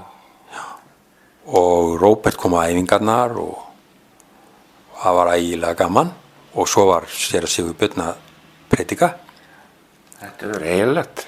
Þetta var alveg yndislegt, við vorum í hvítum kyrtlum og já, þetta var mjög inspírandi. Þorgerður náttúrulega hafði lag á því að svona vekja hjá okkur ást á tónlistinni og svona, þetta var mjög fínt allt hjá henni. Ég man alltaf, ég er ekki að segja fræðasögur um mér, ég er bara að segja hvað tíðunni breytast. Þegar ég sagði á verkefnavalsnefndarfundi Sinfóníuhljómsveitar Íslands, þá vorum við að ræða hvaða kór ætti að fá til þess að syngja 9. Já. Nú við Hamrahlíðarkóri, segi ég. Já. Og þá komum við alls konar efasemdarættir. Svona ungar raddir að syngja Beethoven. Nei, það passar ekki. Það verður að vera þykkt og eins og samlokk á 4 hæðum, sko. En það hafði þessi gegn og síðan hefur kórinn sungið með hljóðsteri. Og þess að ungu fáur raddir náttúrulega leika sér að fara upp á háa síð. Við gerðum allt mögulegt hjá Þorgerði, við skrifum langar ritgerðir og hún kenndi okkur að leita upplýsinga í bókum og sem var nú research. Já, og Í hvaða bók? Hvað voru einhverstað bækur? Já, það voru bækur svona, það voru nú bækur í skólanu, sko. Groves Dictionary var. Já, ég maður það, svolítið gamalt. Svo áttum við eitthvað heima hjá mér voru til einhverja bækur og svona. Voru þið þá að læra að kvóta í... Já, svona manual of writers. Já, þetta var, já. Og svo náttúrulega kendi hún okkur að syngja hreint og fallega í kórnum sínum, litla kórnum sínum. Já. Og já, svo þetta var nú eitt. Svo var Fjölnir Stefánsson þarna. Man það. Já, hann kendi mér tónfræðina. Fyrsti kennari minn. Já, tónfræði. Já. Yndislegu maður, frábær kennari, skýr og glaðlindur og jákvæður og nákvæður. Ég segi það nú ekki. En Fjölnir minn, ég sýndi á hann sálm sem ég hef samið við lag sem ég hef samið við sálm eftir pappa. Ég kannar mér að segja það, hann var í D-mól. Og hann lítur á þetta og segir, nei, kominu minn, þetta gengur ekki. Svo útskýðaði fyrir mér af hverju ég fór heim alveg skælandi. Nú. Ljótt að segja svona. Ég hafði mjög góða reynslu af honum. Svo var ég svo heppinn að... Það var útsetningi hjá mér. Já. Ég kunni ekki hljómfræði. Já. Svo var ég svo heppinn að ég var látin spila með nemendum í skólanum. Já. Það var nú held ég Hermína sem var fyrst einhvern veginn kom því í koppinn svona. Já. Og þess vegna kynntist ég svo mörgum kennurum þarna í skólan, öðrum heldur en píanókennurunum mínum. Já. Ég kynntist til dæmis Birni Ólafssyni. Stórkostlegur. Já, mér fannst alltaf eins og ég væri svona í beinu sambandi við Evrópu þegar ég var í stofu 10 hjá honum. Já. Hann var Byttur við, stofu 10 var hann hægra megin. hún er alveg, já, hún er alveg. Já. Ég hefði bara að sjá þetta fyrir mig. Já. Já, hann vildi sjá Esjuna. Alltaf ekki? Já. Og Björn hafði farið mjög ungur til Vínar, var þar í smá tíma, svo kom hann aftur heim og lauk burtfaraprófi héðan frá tónlistarskólanum í Reykjavík. Hann var í hópnum sem að fyrst útskrifaðist frá tónlistarskólanum í Reykjavík. Já. Svo fór hann aftur til Vínar, held ég örugglega, og var nú boðið starf þarna hjá Wiener Symphoniker, en hann gat ekki þegið það, held ég, út af stríðinu, og kom heim og byrjaði að kenna og var svo fyrsti konsertmeistari Sinfóníuhljómsveitar Íslands og frábær maður, og ég fekk að vera mörgum tímum hjá honum með nemendum hans. Stórkostlegt. Já, var það. Og hverjir voru nefndir hans þá? Guðný og... Nei, Guðný var nú búin, sko. Hún er aðeins eldri en ég. Það var Laufey og það var Laufey Sigurðardóttir, Hlíf Sigurjónsdóttir, Unnur María Ingólfsdóttir, Jónas Þórir. Ég ætlaði að fara að segja alla sætu stelpund. Svo kemur hann. Já, Jónas Þórir. Við spilum mikið saman sem strákar. Já. Og fórum með í tónleikaferðir á Eyrarbakka og Stokkseyri og spilum þar sem gestir á nemendatónleikum Í kirkjunni. í kirkjunni. Já. Og ég var Það stendur sko skökk.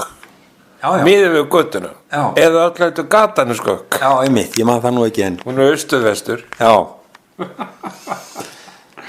Og ég fór í tíma hjá mörgum fleiri kennurum, Einari Vigfússyni, ekki mikið en svolítið, hann var yndislegur. Ég var hjá Gunnari Egilsson sem var svona mjög magnaður maður og svona dálítið mystískur. Mystískur? Já. Segðu. Var það ekki? Jú. Já. Já, hann bara svakalega gáfaður. Já, hann var það. Eða líka fylginn sér. Já, ég þekki það ekki, en hann var yndislegur. Ég fór með, það var... Einar, nemendans, Já. hann, sko, mér veist það bara eins og tvíburar, Gunnar og Einar. Já, Gunnar hefur ábyggilega haft mikil áhrif á hann. Djúp. Já, vafalaust. Og svo framvegis, þarna voru fleiri þarna. Jón Sigurbjörnsson flauta. Jón Há. Stórkostlegu maður. Hann var það. Já. Já. Hann er það. Og vorum við að tala ekkert um hann daginn? Heldur við að nefnt hann. Já, tölum aðeins um Jón, því hann hvarf einhvern veginn og mér skilst hann sé enn á lífi og bara res. Já. Jón var mikill listamaður og hafði óskaplega fallegan tón, sérstakann tón, mjög svona breið, eða svona einhvern veginn ríkulegan tón. Mjög, og það er fyrsta sem ég heyrði þegar ég fór út á háskóla bíóæfingar. Hvað þessi maður hafi geysilega fallegan tón. Já, ótrúlega. En það er ekki nóg. Nei, hann var mikill músikant líka, hann Jón, og er. En... Hverju voru að læra hjá honum? Það var nú til dæmis systir mín. Já, Guðrún. Já, og svo það voru ykkur í fleiri, ég man þetta nú ekki alveg, þetta er dálítið langt síðan þetta var, sko, ég man. Voru aðri flötu kennari, var það Jósef kannski? Nei, ég held að Jósef hafa nú ekki kent þarna, ekki minnst ósti með hann. Jósef Magnússon. Já. Ég er samt ekki alveg viss. Ég trúi ekki að það er ekki nema eitt flötu nefnandi í tónu. Jú, það voru margir, ég bara mani þetta ekki alveg nógu vel, sko. Já. En svo var Hvað kennti hann Guðrúnu lengi? Ég man það ekki. Nokkur ár? Já. Já. Okkur var mjög vel til vina, mér og Jóni. Já, ég trúi því. Og líka þegar ég var starra sem mest með symfóníunni. Já. hann var alltaf mjög elskulegur og kom til mín og svona já, sagði sitt álit á hlutunum og bæði last og hól. Maður gat einhvern veginn alveg treyst honum. já. Svo var hann að benda áskotum með svona brassið þarna mætti nú endurskoðast og strengirnir og flauturnar hér mættu vera meira saman og svona. Þú veist, hann heyrði það sér vel. Já. En hvað er það núna, segirðu? Ég veit ekki, ég þekki það ekki. Það er dálítið síðan ég sá hann síðast. Annars var hann hóverðin uppmáluð. Já. Svo kynntist ég Göggu Lún líka. Ég líka. Nei, hún kenndi forföllum mér. Minn söngkennari var Guðrún Sveins, móðir Einars Vigfússonar. Einars Vigfússonar. Já. Og Gagga var náttúrulega alveg stór hluti af skólanum, merkilegur hluti. Hún pilsaðittur. Já, hún var sko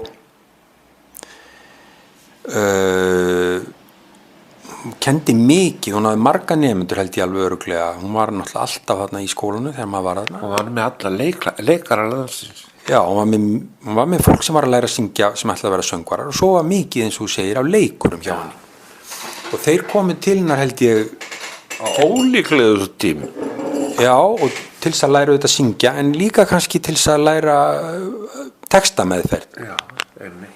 Og líka bara held ég til þess að svona anda að sér æfa röddina, hita upp röddina og svona. Já.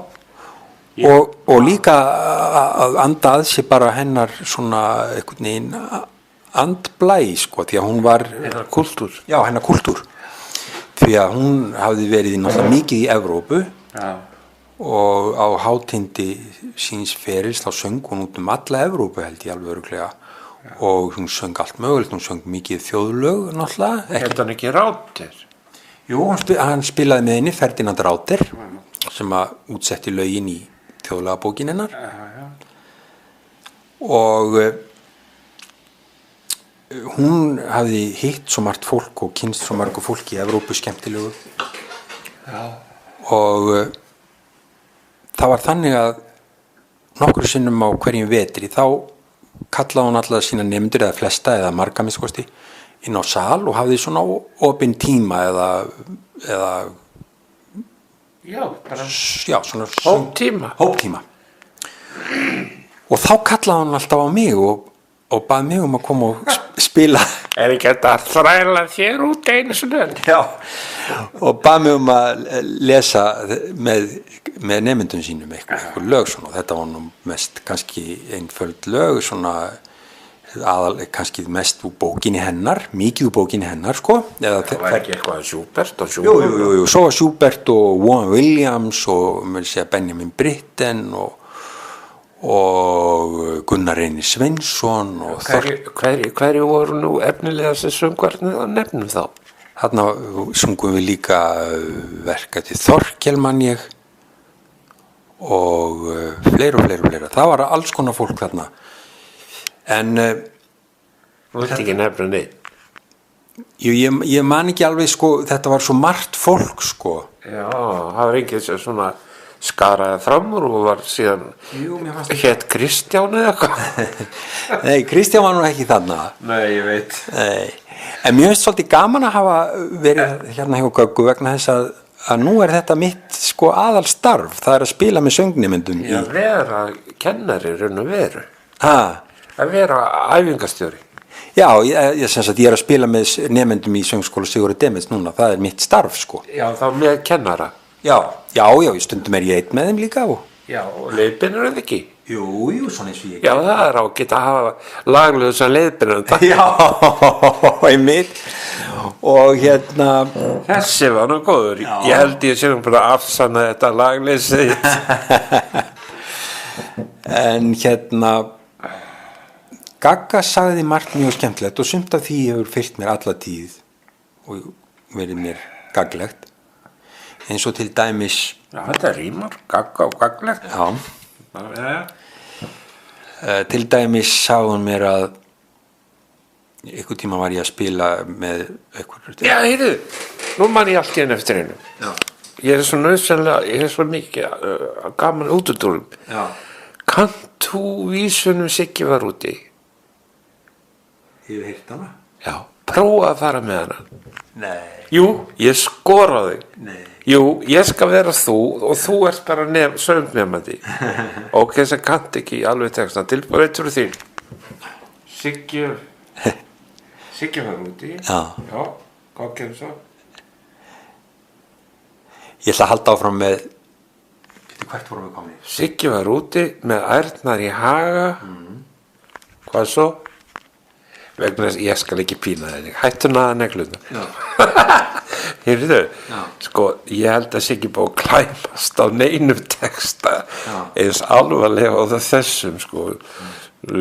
Siggi var úti með tærnar í haga. Allar þær fug út í mó.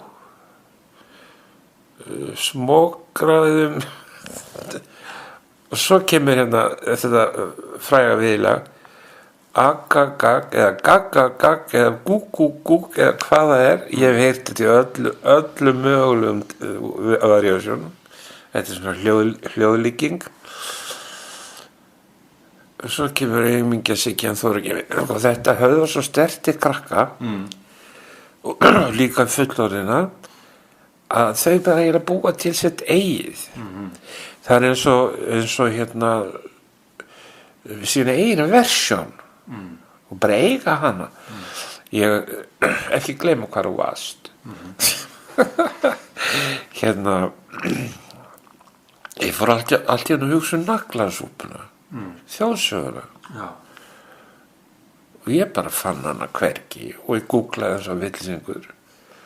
Hringdi svo út í þóðabúklu og talaði við vinn minn þar og hann fór að googla og leita alls þar, fann hann ekki og talaði við Árnastofnun og hún er bara ekki til. Nei. Jú, þá kom í ljós. Já. Hún er til á prenti. Eina sem þeir gátu séð í öllu þessu rafeinda kerfin sínum var að hún væri til, sko, sem námsbók í lestri fyrir byrjendur eða eitthvað svoleiðis, barnaskóla, sem kom út 1950. Annars var hún hvergi til. Samt kunna allir naglasúpuna. Ef þú googlar bara orðið naglasúpa hérna í sjálfurninni, þá sérðu hversu oft þetta hugtak kemur fyrir. Og alltaf þessu sama skilningi að búa til eitthvað ringu. Já, bara að segja það. Menn kunna bara hver sína útgáfa að Sigga var út og naglasúpni. Haldum nú að fara með þína súpu. Já. Hvert vorum við komin? Já. Ég man það ekki. Þú varst að setja salt í grautin. Já, Gagga, það var margt sem að hún sagði sem var skemmtilegt, sko, eins og til dæmis og gaglegt. Eins og til dæmis ég man einu sinni var ég að spila eitthvað eftirspil eftir lag og það var Það hétt tónskáldi lag. Nei, það var lagið var búið. Eftirspil lags. Já. Söngvarinn var búin að syngja og þá kemur eftirspil og ég var að spila það og ég flýtti aðeins eins og slæmir undirleikarar gera. Ljúkast af. Já, til þess að svona til þess að söngvarinn þurfi ekki að bíða. Standi svo þvara upp á svið. Já. Og Gagga hún tók mig alveg í gegn og sagði þú veist þetta mátt aldrei gera og þetta er svona undirleikar og hóværð sem er alveg bara ómöguleg. Hún bannaði mér þetta. Síðan hef ég aldrei gert þetta. Nei, ég meina tónskáldi skrifa ekki svona. Já, já. Þetta var alveg hérna á Sprengisandi. Já. Þá kemur eftirspil. Já. Hver bað þetta? Já.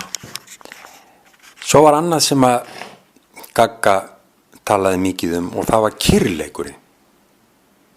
Það er orð náttúrulega sem hún hefur úr Lilju Eysteins Ásgrímssonar. Já. Og það hefur Merkilegt hvað hún kunni góð íslensku. Já. Hún var náttúrulega fædd á Íslandi, sko. Nei, var það? Já, það held ég. Dóttir Lún, apótekara. En hún var svo lengi út, hún Já, talaði já. með hreim. Já, aðeins, já. Svona hrapað maður niðurstöðum, vitlausum. Mér minnir það að hún hafi verið fædd á Íslandi. Ég er ekki alveg 100%. Nei, skiptir ekki máli, það er þetta að tekka á því. Já. En já, hún talaði um kyrleikan og það er náttúrulega alveg rosalega mikilvægt að ef maður er flytjandi í tónlist að hafa það á valdi sín að geta verið alveg óhagganlegur þó að maður sé til dæmis nervus eða eitthvað óvænt komið upp á að maður verður alltaf að hafa kyrleikan. Þetta talaði hún mikið um. Þetta tvennt hef ég alltaf haft síðan hún talaði um þetta hef ég haft sem veganesti, sko. Sko þegar þú kemur með hérna bara dagstaglega þegar þú kemur með hennan hvíta gula klút höfuðið, nei hálsinn, þá finnst mér alltaf að sé hitta bútamung. Það var ekki það sem hún hafði í huga, sko. Ég hafði það í huga. Já, ég veit. Ég sé það alltaf fyrir mér. Já. En svo var bara, sagði hún okkur alls konar sögur af þessu skemmtilega fólki sem hann hafði hitt og á lífsleiðinni og þetta var svona eins og að vera svolítið í snertingu við Evrópu fyrri tíma, sko. Var mjög inspírerandi, sko. Og ég þorka allavega þessu snertingu við það nýjasta sem var að gerast í Ameríku. Já. Það var nú ekki lítið. Nei. Svo þetta var nú það. Veitu, manstu ekki eftir að þegar Þorkell er okkur svo kær að hann hefði manstu eftir elektronsku verki sem hann spilaði fyrir okkur? Hann spilaði náttúrulega verki sem hann gerði hérna fyrir Kaliforníu. Ekki segja það, þú kannt ekki að segja, þú segir það vitlega. Holla? Ha? La Holla? Nei, La Jolla. Það var allir fallega þessu bröðu. Já, það spilaði. Já. Við minnum hann, spilaði þetta ekki fyrir okkur? Nei, við heyrum það setna, það kom setna, sko. Það kom setna, já. Já, ég veit það ekki. En ég var frétt að Páls og Kotski hefði gefið út. Vissirðu það? Já, það getur vel verið, já. Ég átti einu sinni plötuna, sko. Já. Það var hann kannski Sko, hann var í elektrónikdrengurinn. Já, en það var nú ekki hans svona náttúrulega mest. Hann fór nú bara til La Jolla í nýjasta stúdíói þar og vígði það á einu degi og sann til La Jolla, Good Friday. Það bara kunni þetta alls saman. Já, hann hefði getað kom hann heim með synthesizer, vissirðu það? Já, mér ómar í það. Fór beint upp á loft með hann hérna á mér. Já. Þegar ég var með stúdíó þar sem ég smíði í mörg ár. Og hann var að demonstrera sko syntan. Það var eini syntin á Íslandi. Nú eru allir með þetta. Hann gaf náttúrulega allt sem hann vildi bara. Ég bara fór alltaf þessu hvort sem þú myndir eftir einhverju elektrónsku verki sem hann spilaði fyrir okkur. Það er alltaf sérkjörlega. Ég man það nú ekki, sko. Páðum elektróník. Spilaði það fyrir okkur? Ég þori ekki hennar. Nei, ég man það ekki, sko. Ég man það ekki hennar. Nei, það er nú langt síðan þetta var, sko. Okkur er nú vorkun þó við munum ekki alveg að hvert einasta verk sem hann spilaði. Ég ger það okkur auðvitað mín og ég munum hvað ég heiti allavega. Já. Við erum búin að tala heilmikið saman. Já. Og við erum ekki eins og farin á landi. Nei. Ef við ekki bara halda okkur það á Ísland og... Við getum klára, já það er nú... Nei, veist að... Við erum búnir eiginlega, held ég, með tónlistaskólann eða ekki? Er eitthvað sem við hefum glemt? Finnst þér við hefum glemt einhverju? Þú glemt alltaf Dr. Róbert. Já, nei, ég má ekki gleyma honum. Sko, reyndar, var ég ekki hjá Dr. Róbert í skólanum. Af því að hann... Þetta tengdist allt. Já, það var sko hins vegar þannig að Jón Nordal sendi mig til hans, heim til hans, sko. Já. Á Hjarðarhagann. og ég var þar í tímum hjá Róbert með Með bláa bókina. Nei, við skrifuðum eftir honum í glósubækur. Við vorum þannig 3. Ég held ég hafi kannski farið í tíma með einhverjum strákum sem voru í söngskóla Þjóðkirkju. Já, ég mitt, ég ætla að vera kantorar. Já, og það var átt að heita að við værum að læra liturgíu. En gaman. Já,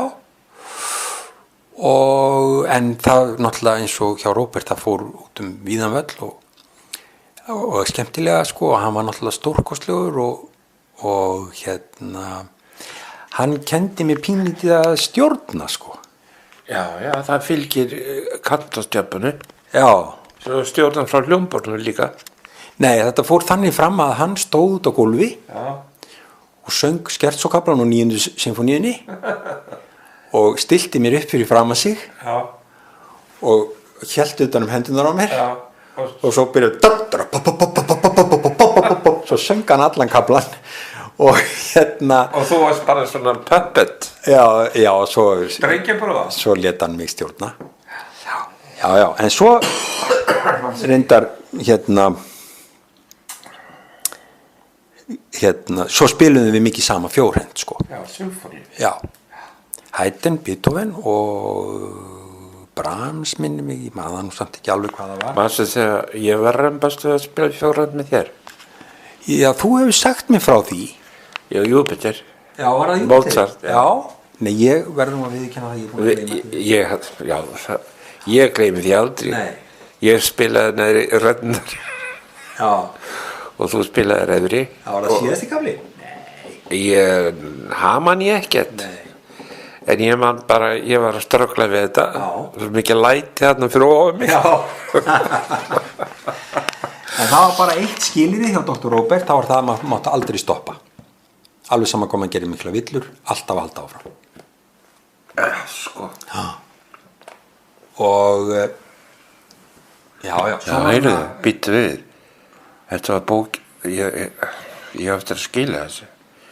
Við fengum lána bók hjá Þorkali, Kalli. Mozart symfóníur fjórhend. Já, ég á hana heima sko. Er það? Já.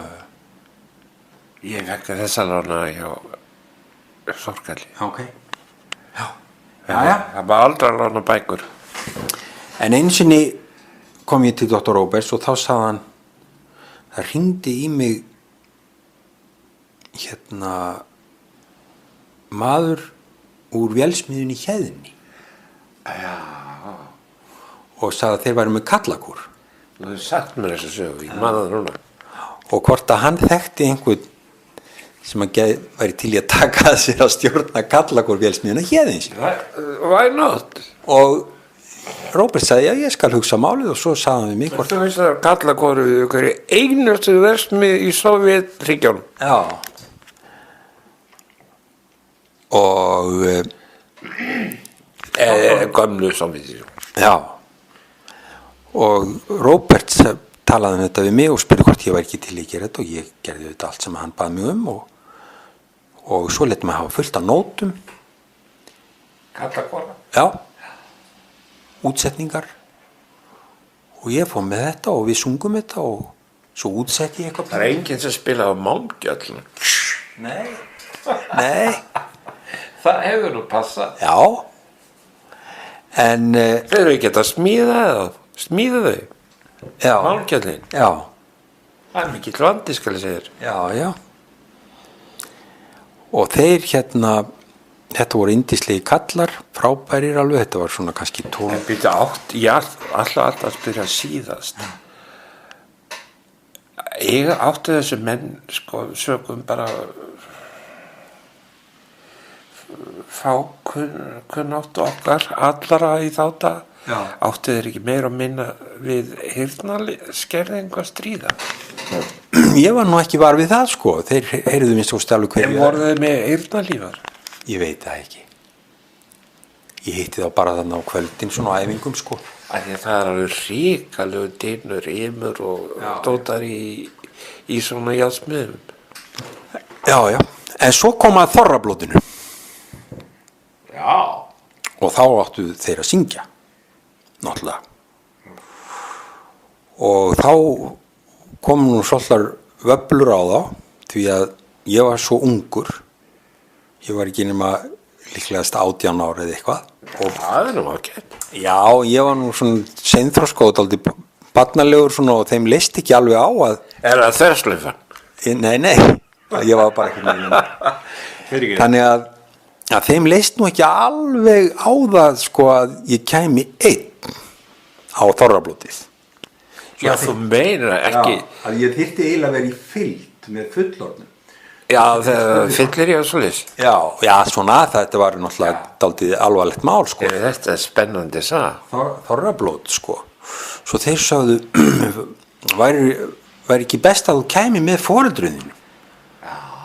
Og jú, ég sagði það allt í lagi og svo ég bauð foreldrum mínum og þau komu og þetta gekk allt mjög vel og við sungum þarna Hlíði mín Fríðamanni og eitthvað úr Oklahoma og Ísland ég vil syngja og þú álfu vorar yngsta land. Jú. Og eitthvað svona. Já. Gekk mjög vel. Það var eiginlega góð lífsreynsla fyrir mig. Sæti kallar? Fínir kallar, ofsalega fínir kallar, sko. Já. Já, en allir við séum þá ekki búnir með tónlistarskólann í Reykjavík. Við erum aldrei búnir með hann. Nei. En ég meina, for the sake of this interview. Yes. Síðan skal ég segja þér að þú vilt. Ég held að þú verður bara að koma aftur. Er bandið búið hér? Já, segja það bara. Bandið mitt er búið. Já, ok. Allt í lagi. Heyrðu, ég ætla að segja eitt hérna okkar á milli. Já. Hondaðins nær, Já. það mátti ekki láta þetta fréttast. Var ég sem búin að segja hvað ég var í fyrra lífi? Nei. Ég er alveg viss um það, sko. Já. Ég var nú fyrst hundur í Tíbet. Já. Það er nú annar mál. Svo endur hálkaðist ég og þá var ég munkur. Og það var í hérna, hvað heitir höfuðborgin? Lhasa. Var þar í klaustrinu og hófst til virðingar þar og náði þeim merka að fá að vera hljóðfæravörður. Já. Það endaði súsa. Já. En því varst að tala hérna þessa málmsmiði. Já. Með minna verka þannig að ég lasa. Já. Var ekki bara að pússa málmkjöldin, sko. Nei. Og endur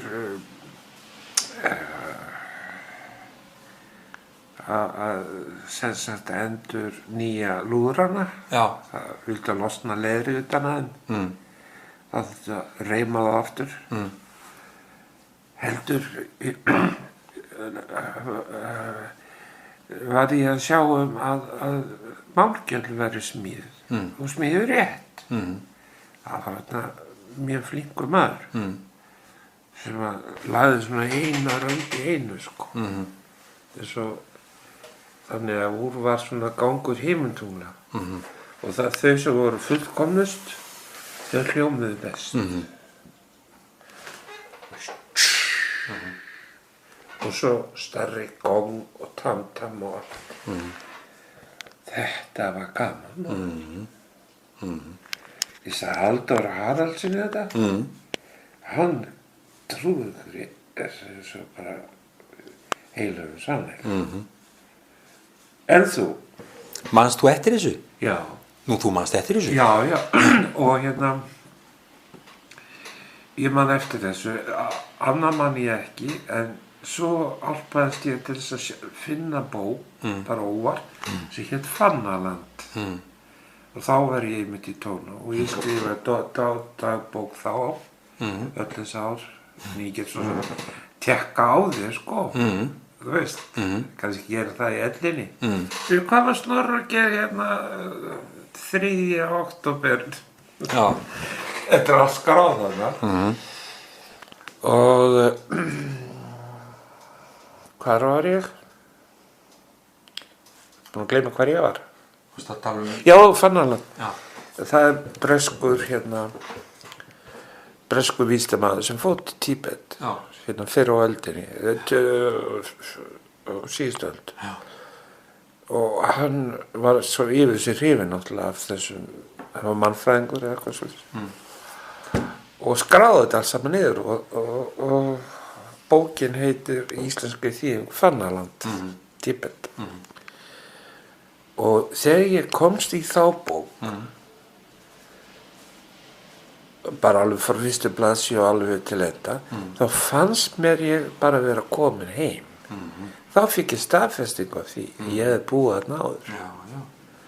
Og þú ræðir alveg hvað þú trúið. Já.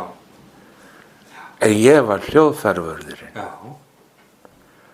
Já. Ég var ekki heilaga maður, sko. Nei. Ég bara var svona að hjálpa munkonum að vera heilagir. Já. Skil. Já. Hefur hitt alveg lama. Nei, en ég fór þegar hann kom hérna, þá fór ég... Datt mér ekki hug. Já. Fór að hlusta á hann. Og Jú, ég var hrifinn á hann, sko. geislaði frá honum. Já. Þá ætla ég að fá að síðast árið sem að maður á aldrei að gera sig gagalund. Í eftirspil. Já. Ekki nema það, þú vilji bæta úr því að ég hef sagt að helgasta helgistund á Íslandi hérna síðari tíma Já. sé þegar allir trúarleiðtogar Íslands söfnuðu saman í Hallgrímskirkju Já.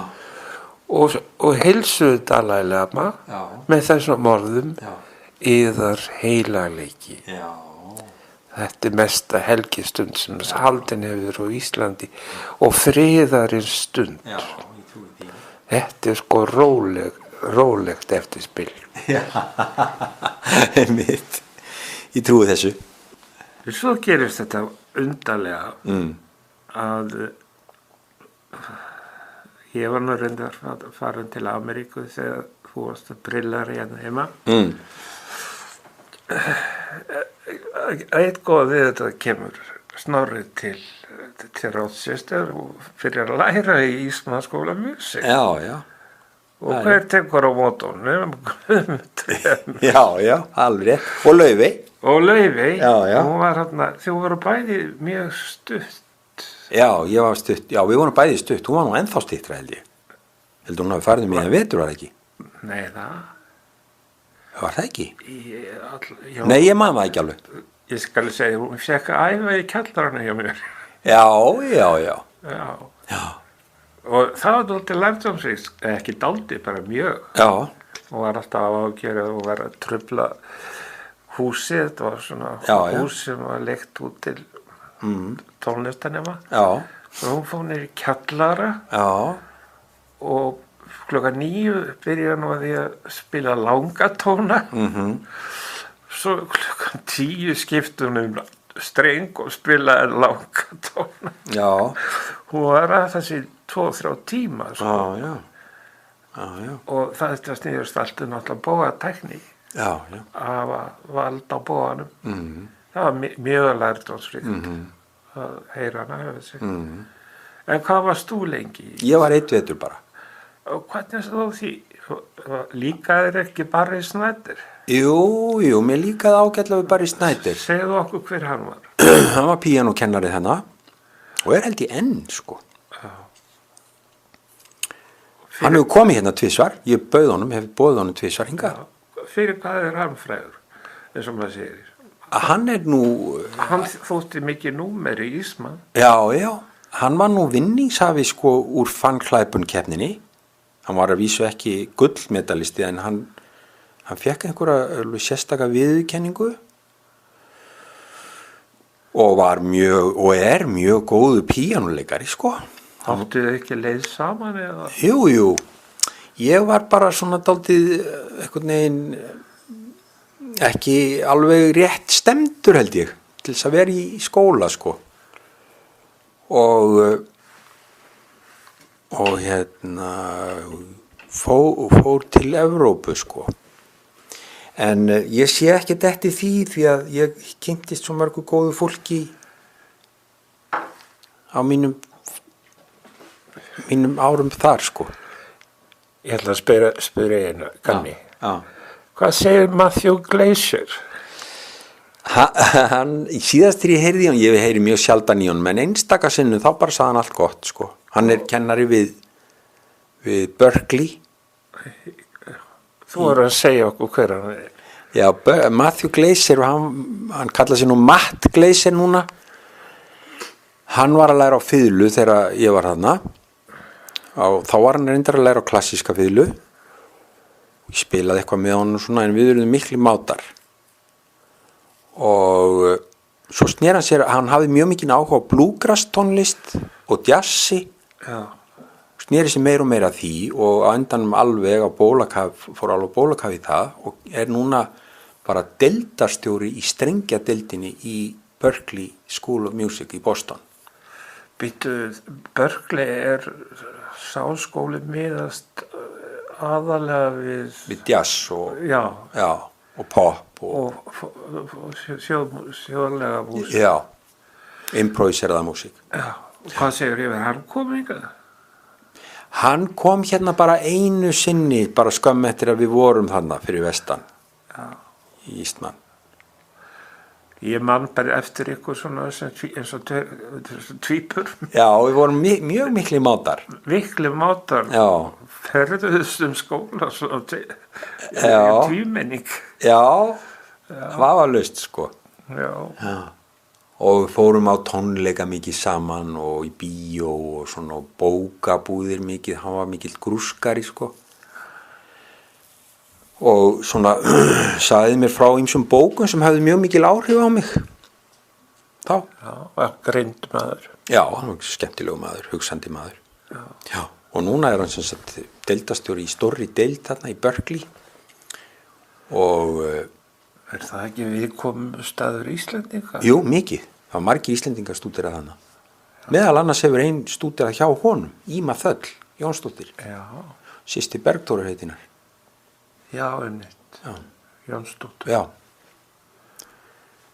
Og ég veit nú, jú, hann hefur gefið út bækur meira sér jazzfiðluleik og hann er bara mjög hátt skrifaður í þeim heimi, sko. Já. Tölvert þekktur held ég og virtur, sko. Já, svo þú svona flosnar eiginlega hálfpartinn upp á þessu. Já. Að því að þú varst ekki alveg þú varst eitthvað að báða máttum, eða ekki? Jú, ég var eiginlega hálf svona rugglaður bara. Ég ætlaði að vera að segja það. Já, ekkert alvarlega rugglaður, ekkert, sko, en bara svona eins og fólk er ofta á þessum aldri, sko. Já. Við séum ekki alveg hvað þú ættir að drepa henni við fæti. Nei. En þú varst nú hjá fínu kennurum, mann ég. Já. Til dæmis Dorothy Payne. Ég ætlaði nú bara að fara að segja það. Já. Segðu hvað frá henni. Já, hún var yndisleg kona, sko. Afskaplega fínn músikant. Hún var fínn píanisti líka. Já. Og mjög klár í sínu fæi að kenna teóríu, sko. Já. Það gekk allt saman mjög vel, sko. Mér gekk mjög vel í náminu þarna. Það var ekki þess vegna sem ég hætti þarna. Nei, ég ímyndaði með það heldur ekki. Nei. En þú þá lendi þeir sögum að haka vel og aðrir. Já. Að maður mættu klukkan 9 á hverjum einasta degi. Já, hverjum einasta degi. Var teóría klukktíma. Já. Og analýsur og... Jú. Já. Það var ágætt, sko. Það var nú svolítið svona ágripskent, fannst mér, en mjög gott samt, sko. Já, hún hafði þetta nú allt í fingrunum. Já, hún hafði þetta allt í fingrunum. Hún var alltaf afburðakona, sko. Já. Hvaða fleiri? Getur nefnt fleiri kennar? Ég var nú held ég bara hjá þessum tveim, sko. Ha? Hvernig varst það því?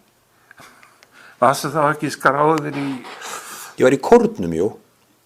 University eða... Nei. Kammerkórnum? Nei, já, hvað hét hann aftur kennarinn? Robert E. Comey? Já.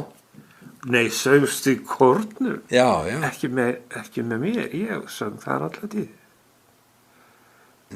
Við sungum Carmina Burana og tónleikum henni og... Hvað? Jú, þetta var skylda, sko. Jú, heyrðu, svo fór ég náttúrulega í tíma til, sko. Þetta chamber choir var ekki skildað, það var indæð. Nei, þetta var stórkór, sko. Já, nei, það var örugglega sama. En var Dick Hormey með hann? Já, svona, geta hann ekki komið, hverju voru fleiri stjórnarkór hana? Mildred Fargo, Dick Hormey notabene var stjórnandi New York Choral Society. Já, var hann ekki svona með svolítið svona bogna? Jú. Já, það er hann, ég man eftir því, sko. Svona eitthvað Já. brotin. Já. Ég var hjá honum. Já, hann þá stjórnandi þessar tveimur kórum. Jaha, getur verið, sko. Þessum úrvalskór. Já. Svo fór ég náttúrulega í tíma svolítið hjá sko hljóðfærakennurum af því að ég var að spila með sko nemyndum. Ég fór til dæmis til Tweed-Sætlin. Já. Fiðluleikarar. Já, það var mjög gaman. Ég trúi því. Já.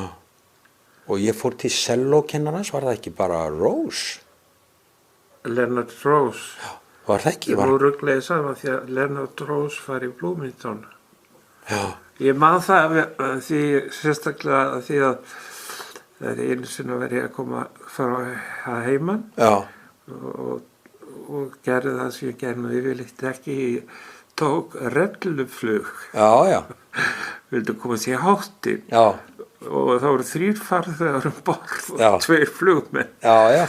Og það var Leonard Rose og Selloði og ég. Já. Já. Nei, byrjum nú við, hvað hét hann aftur? Ég er búin að gleyma því hvað. Svo náttúrulega. Það var mjög þekktur kennari, sko. Ég held að viti hvernig áttu við það.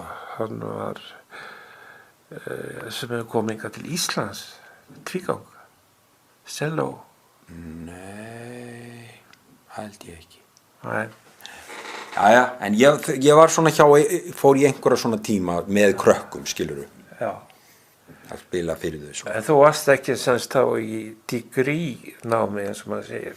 Ég var sko, það var nú ein ástæð, það var eitt sem fór svolítið í taugarnar á mig, sko, ég var settur á freshman ár og var að reyna að fá metið eitthvað dót hérðan, sko. Það er niðurlægjandi. Ég veit ekki, kannski eitthvað niðurlægjandi og líka bara svona, það var svolítið svona leiðinlegt að eiga við það, sko. Já, skil það. En segðu mér annað, nú fékkstu styrkt frá Ísmann? Já. Að því ég ætla að segja, sko, það var ekki verandi þar nema maður væri með full tuition scholarship. Já, ég var með það, sko. Já. Þetta kostaði, held ég, námi kostaði $15,000 á ári, sko. Þá? Já. Var það svona mikið? Það var nefnilega alveg rosalega rellingur. Já, vá. Þetta enda líka einkaskóli. Já. Talandi að sumir hafði haft efnaði að fara í skóla og aðrir ekki. Já. Það var ekki allir sem við hæfi líka ríki menn sem hafði efnaði að vera. Nei. Enda man ég, sko, henni þótti rosalega skrítið að ég skildi ætla að hætta henni Nancy. Hvað hét hún aftur? Hún var svona Nancy Conway Williams? Nei, hún var hvað hét hún aftur? Svona ljósær, stutthár, svona frískleg kona og skemmtileg. Var hún kennari? Nei, hún var á skrifstofunni, sko. Ég var kallaður til hennar, sko. Já, þeir hefði bara þessum móðkæð. Já, hún skildi ekkert í þessu, sko. Nei. En ég var einhvern veginn búin að býta þetta í mig að ég ætlaði ekki að vera áfram. Og hvað varstu búin að býta eitthvað annað í því þá? Þetta svo stór. Nei, ég var ekki, nei. Þetta er stór ákvörðin hjá þér.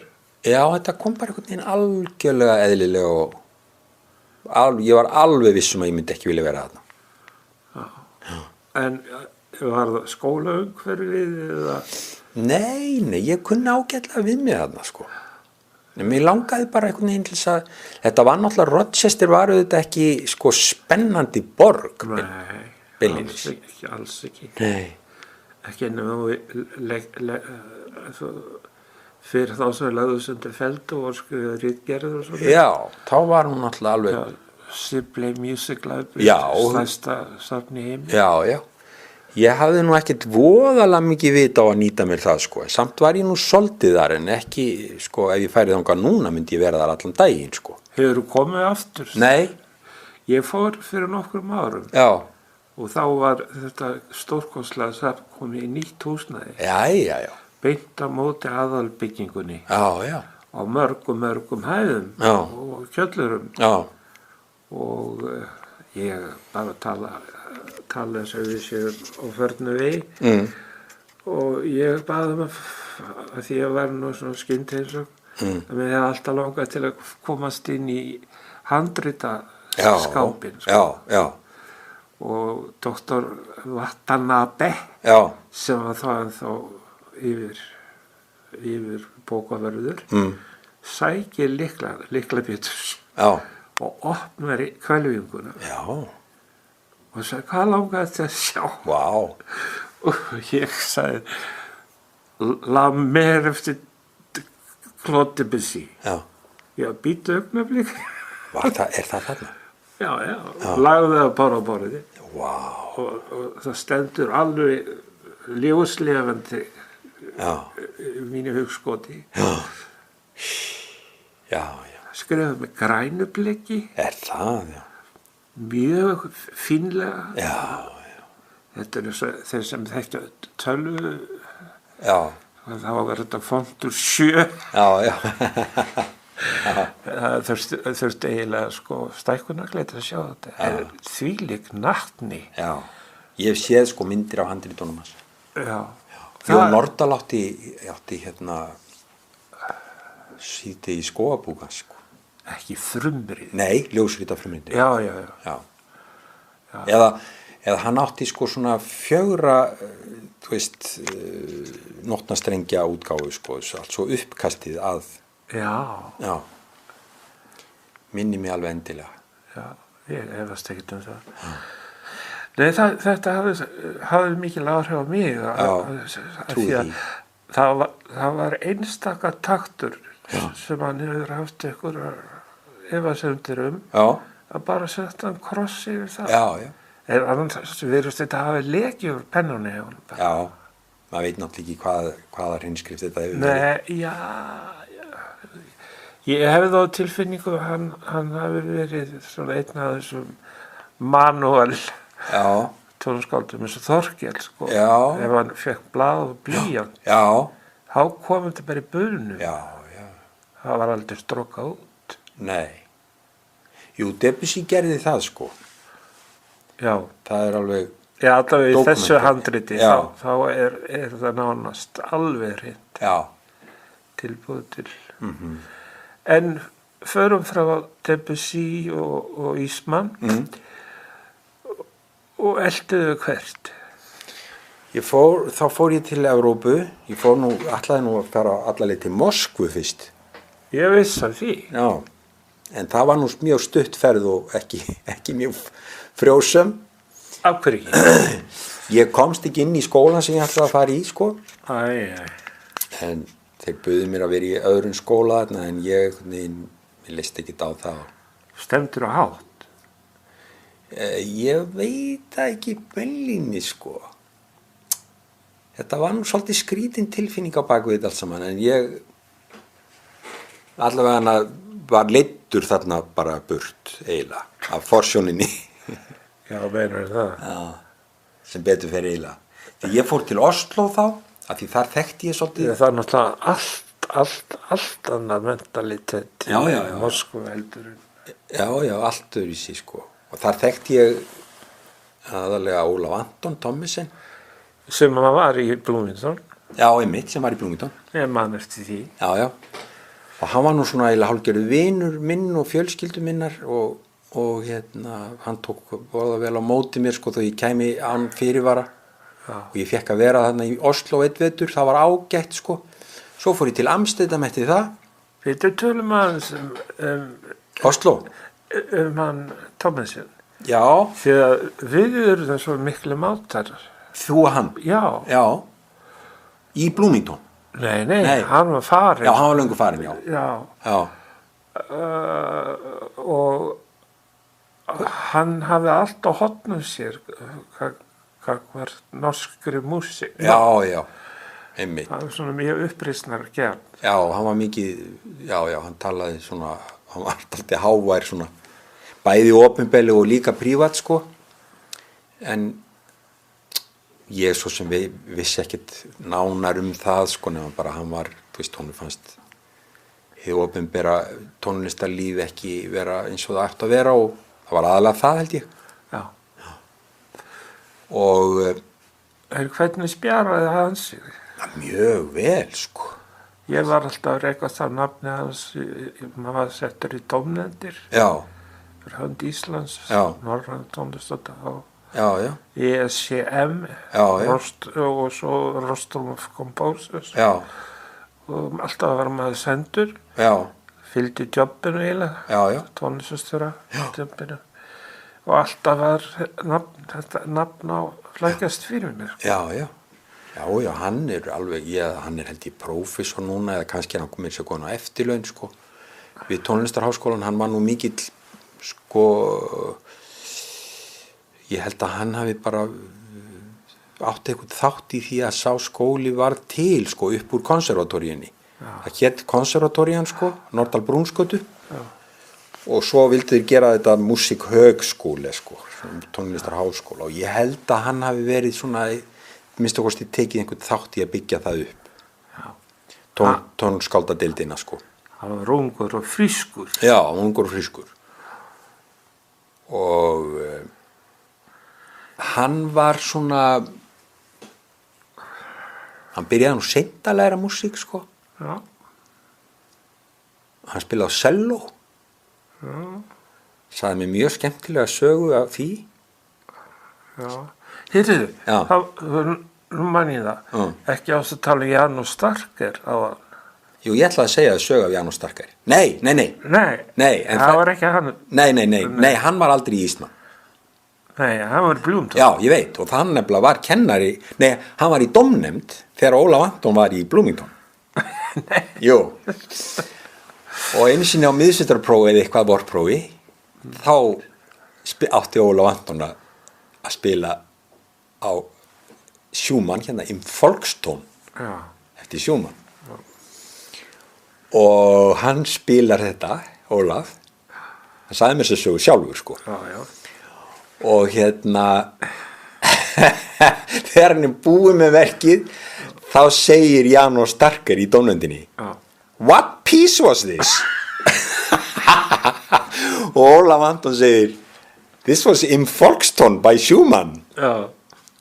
Really? And that's my favorite piece. Allir síðurlegur. Þannig að Ólaf leit nú ekki á sig sem mikinn sellista, sko. Hann hefur umdeldið í það. Þetta finnst mér alveg dásanleg saga. Ég var ruglað saman, sko, János Starker hefur komið hingað til þessu. Já, spila með symfóníunni. Já, mér rámar í það, sko. Já. Nei, þetta var allt annar maður að nýst. Feiknarlega fín sellisti. Jú, hann var það. Halaróana fólki sem hann útskrifaði. Já, ég veit. Það fór allt í fyrsta sæti. Já. Út allan heim. Já. Og Gingold. Jú.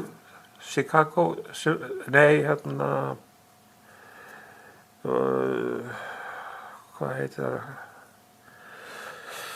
Ekki Chicago Symphony heldur, aðeins austar, hvað, Detroit, nei, út. Gingold allavega. Já. Ég að gleyma einhverju stóri borg hana. Já. Já. Og hann var eins með hann og János, sko, þeir ungu út snillingur. Já. Ég nefni nú bara einn. Já. Joshua Bell. Já. Einmitt, já. Ég hjálpaðist inn í recital hall í Bloomington í myrkrinu og settist niður. Þá var þetta eitthvað pínulítið peð, Já, já. 12 ára, Já, já. spilaði sko eins og Guð var yfir honum. Já, já. Einmitt. Að láfið að ég fara að trúa á Guð sko og Jesú barni var. Já, Þú veist, þetta já. var alveg stórkostlegt. já, já. Já, já. Já, Þú ég var hérna, yfirgefur Moskvu, þú yfirgefur já, ég var mikið á Oslo flakki, og fer til, svo fór ég til Amsterdam. Ég var nú, sko, og hvað fórst að læra þar? í Amsterdam. Þá fór ég að læra tónsmíðar hjá Ton de Leo og var hjá honum í 2 vetur og það var svona bara mjög gott að hann vildi ekkit, hann saði ég þyrfti ekkit að fara í neinn aukafög eða neitt svoleiðis, hann vildi bara kenna mér prívat svona Já. og ég fór til hans 2 í mánuði bara með einhver verk svona sem ég þóttist vera að skrifa eða var að skrifa sko Já. og hann var nú ágætur að lesa þau og kritisera en það var eiginlega bara þannig sko, hann var ekkit að hann sagði mér þú þarft að lesa þessa bók og þú þarft að lesa þessa bók og þú þarft að kynna þér þetta verk en ekkit mikið þannig sko, það var aðalega bara hann fór yfir það sem ég kom með í tímana Aha. og hann var mjög góður í því sko og afskaplega góður maður og ágætt tónskáld sjálfur. Þú viss það sjálfsagt ekki, en við kynntumst. Jú, ég vissi það. Nú, já. Þú stjórnaðir verkinas? Já. Já. Þegar hann kom hérna? Kammersveit Reykjavíkur. Nei. Nú, var það symfónían? Nei, þetta var svona samtíningur af fólki. Heyrðu. Ég var á píanóið. Ég er alveg viss að þetta Rödingarsútur hafi verið þarna. Já. Þetta er eftirminnilegt verk, ég man ekki hvað það heitir. Var það ekki þarna New York verkið? Ég man það ekki, man að þetta var magnað verk. Já. Var það í Sjem? Nei, UNM. Var það UNM? Já. Var hann gestur þar? Já. Við buðum honum sko. 1981 minnum mig. Já, það nú eitt kapituli út af fyrir sig. Já. UNM hátíðhöldin. Jú. Þú skipulaði nú eina hátíð. Já, við Haukur sko. Og saman í þessu svona. Haukur Tom. Já. Guðmundur Hafsteinsson var fyrstur. 77. Ef ég man rétt. Heima sko. Já. Já, en Ton var ágætur maður, hann hafði lært hjá Olivier Messiaen í París, sjálfur, og hollenskum meisturum, sko. Rembrandt og list. Já, hann hafði mikinn áhuga á austrænni tónlist, Já. hann var mjög svona víðsýnn maður, Ton, Já. og nútímalegur, sko.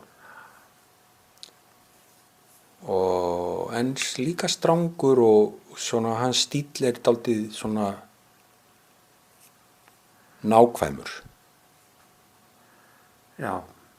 Maður sér það á handritunum. Já. Mjög nákvæm. Já. Hvað samdur sjálfur? Þá? Já, hvað varstu búin að semja þegar hér er komið sögu á þessu flakkiðinu og... Ég samdi til dæmis hjá Ton, þá samdi ég strengjakvartett og verk fyrir málmblásara og slagverk sem var nú flutt hérna einu sinni og hljómsveitaverk. Ekki var það Songs and Places. Já. Ég man það. Já, ég er nú búin að taka það út af skránni sko. Býttu nú við, varst ekki eitthvað að flækjast í Írlandi? Jó, það var nú bara svona skemmtiferð sko með Óskar í heitnum. Ég hef alltaf sett þetta saman. Songs and Places og Snorri og Írland. Já, ég var að semja það það leyti sko, en og ég man við vorum eitthvað að tala um þetta alltaf við Óskar og á Írlandi mitt, það getur verið ég hafi sagt þér það eða Nei, ég skilði það svona Já. heppilega. já, Af hverju tókstu það út? þetta skólaverk sko ekkert sérstakt verk Sem minnir mig reyndar á eitt sem ég ætlaði að koma að hérna og við vorum að tala um Árna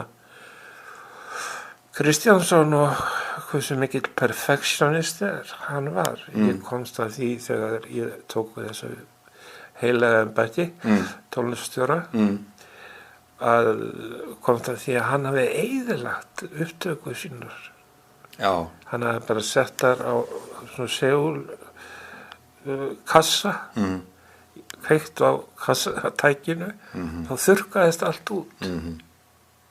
Og þetta var ekki nú vel spila hjá hann. nei, ég veit Þetta var nú nánast, sumir hefðu sagt nánast, sko, já, ég vil ekki nota neitt nei, ljótt orð, nei en já, þetta svolítið tvísýnt svona það er mjög diplomatist. já, Þetta en er það er nú svolítið- látum það nú vera en sko í gamla daga þá var til dæmis, það var upptaka til af mörgum klassískum hljóðfæraleikurum og meira sér Sinfóníuhljómsveit Íslands að spila í sjónvarpinu og því var eitt sko Já, það vantaði pláss.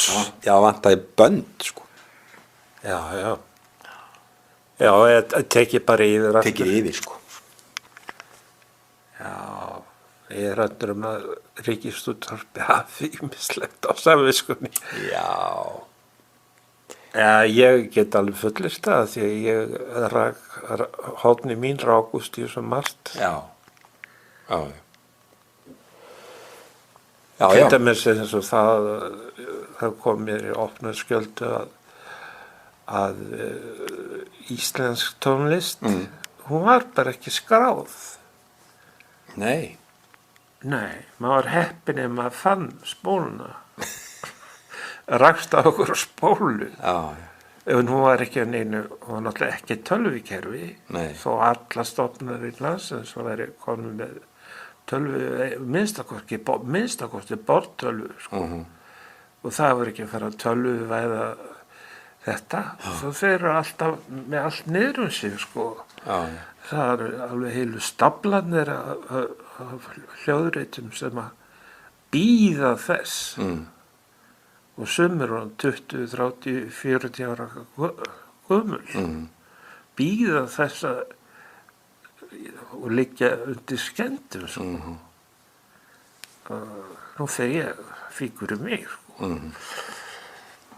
En þannig að þetta kemur mér ekkert á orð. nei, Og það er alveg sama hvað maður þrasaði, sko. já, Fréttirnar fengu alltaf sitt. já, Að því útvarpsráð hefur alltaf séð til þess að það veri góð og fagleg frétta umræða í Ríkisútvarpinu. Þó allt hitt týnist, það gerir ekkert til. Samt er það þetta svo kallega fréttnama einn stundlegt og það getur verið. Maður er búin að gleyma því. Og sér maður áramótaskaup og maður segir, hvað hverju er það að gera grín? já, einmitt já, Eins og maður gerir þetta að kloppa það fréttir. já, akkurat Já, áfram með smjörið. Þetta heitir samtal. já, Ég passaði mig á því. já, Samt tveiri vinur að spjalli. Jæja. Hvað gerist nú í þínu lífi eftir þetta saman? sko í Amsterdam þá hérna Já, halda áfram. í Amsterdam þá hérna kynntist ég líka myndlistamönnum sem þar bjuggu einhverjum Hreini Friðfinnsinni og Sigurði og Kristjáni Guðmundsinni og reynda fleirum en aðalega þessum þrem og það hafði mjög góð áhrif á mig Hvernig?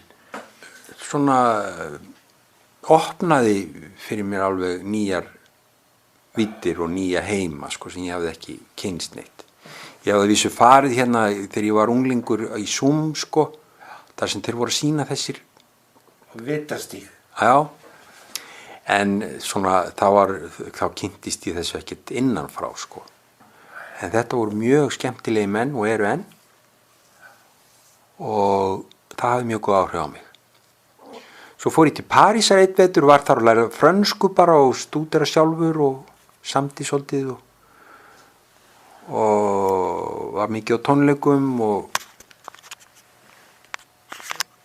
svo fór ég til London síðast, þar sem Óskar vinur minn heitinn var að vinna nám og við vorum þar mikið saman að bralla og ég kendi þar svolítið á píanó við skóla þar sem hann kendi og svo kom ég heim vorið 1980. Aha, frá 80 til dags þessi dag Hef ég búið hér í hvað mörg ár? 36. 36. Já. Og við erum rétt að byrja viðtalið. Svo við erum, en mér fannst nauðsynlegt að mig langaði til þess að rifja upp hérna tónlistaskólan og svo framvegis við erum bara hittast aftur. Maður koni King hérna. Já, einmitt. Ég var að segja þetta gott í bili eða? Já, ég held það. Já. En ef þú ættir að segja 36 árum síðar, hvað þú hefði verið að gera? Síðan þá? Já. Ég hef náttúrulega kennt mjög mikið og spila tölvert svona, einhver með öðrum. Og stjórnað. Já, stjórnar enda svolítið. Aðalega eiginverkum en líka svolítið svona eftir kollega. Og svo hef ég verið að semja bara. Alveg glás. Já, tölvert sko. Þú getur séð á netinu listan. Þar eru öll verkin listuð upp á heimasíðunni minni. Já, hver er heimasíðan? snorrisigfúsbyrgisson.com. Já, þá bætist það hér við. Já. Þú segir einu slöð. Þú finnur það. Nei, snorrisigfúsbyrgisson.com. Já, með litlum stöðum. Já. Í einu orði. Það þurfum ekkert að eyða meiri tími í þetta viðtal. Nei, þetta er allt þar. Öll verkin eru þar sko. Já. Og ég er að reyna, og svo er ég með YouTube síðu líka. Þú skrifa bara, ef þú vilt kíkja á það, þá skrifar bara nafni mitt inn í YouTube sko, þá kemur það. Og hvað er á henni? Þar er ég komin með, allir sé ekki komin annarkvort 7 eða 8 verk sko, alveg heil, með nótum og hljóðrit. Já. Þetta var góð spurning hjá mér. Já. Já, þeir sem hafa áhuga stúdera Snorra frekar geta farið inn á þessu. Já, það er, ég sko, hef svolítið mikið áhuga því að þetta sé mjög aðgengilegt. Já. Bara svona, mér finnst það þægileg tilfinning, sko. Já. Og YouTube alveg elska ég, sko, mér finnst það dásamlegt að geta sett verkin þangað, sko. Já. Er engin takmörk fyrir því hvað mátt sitja þarna inn? Nei, það er nefnilega ekki. Það er mér, Hefur við ekki að setja þetta viðtalarinn? Ha? Hefur við ekki komið þessu viðtalið þar inn?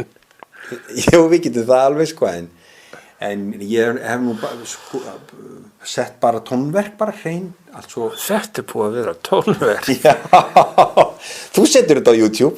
Já, ég gerir það. Nei, ég setja á heimasíðuna mína. Það er réttu góðum félagskap. Já. Löngu viðtölu við Alla og Þorkil og hérna Jón Nordal. Já, já.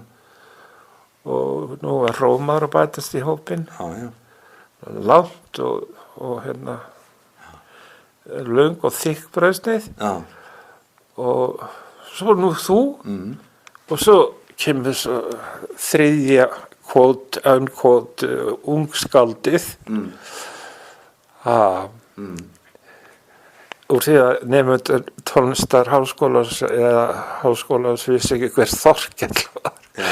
Þá spurning hvort þessi ekki var tímabært að hafa svolítið viðtal við þig. Hvað veist þér við það? Þú ákveður þetta bara. Það er ókveð. Þakka þér fyrir mig. Já, sömuleiðis.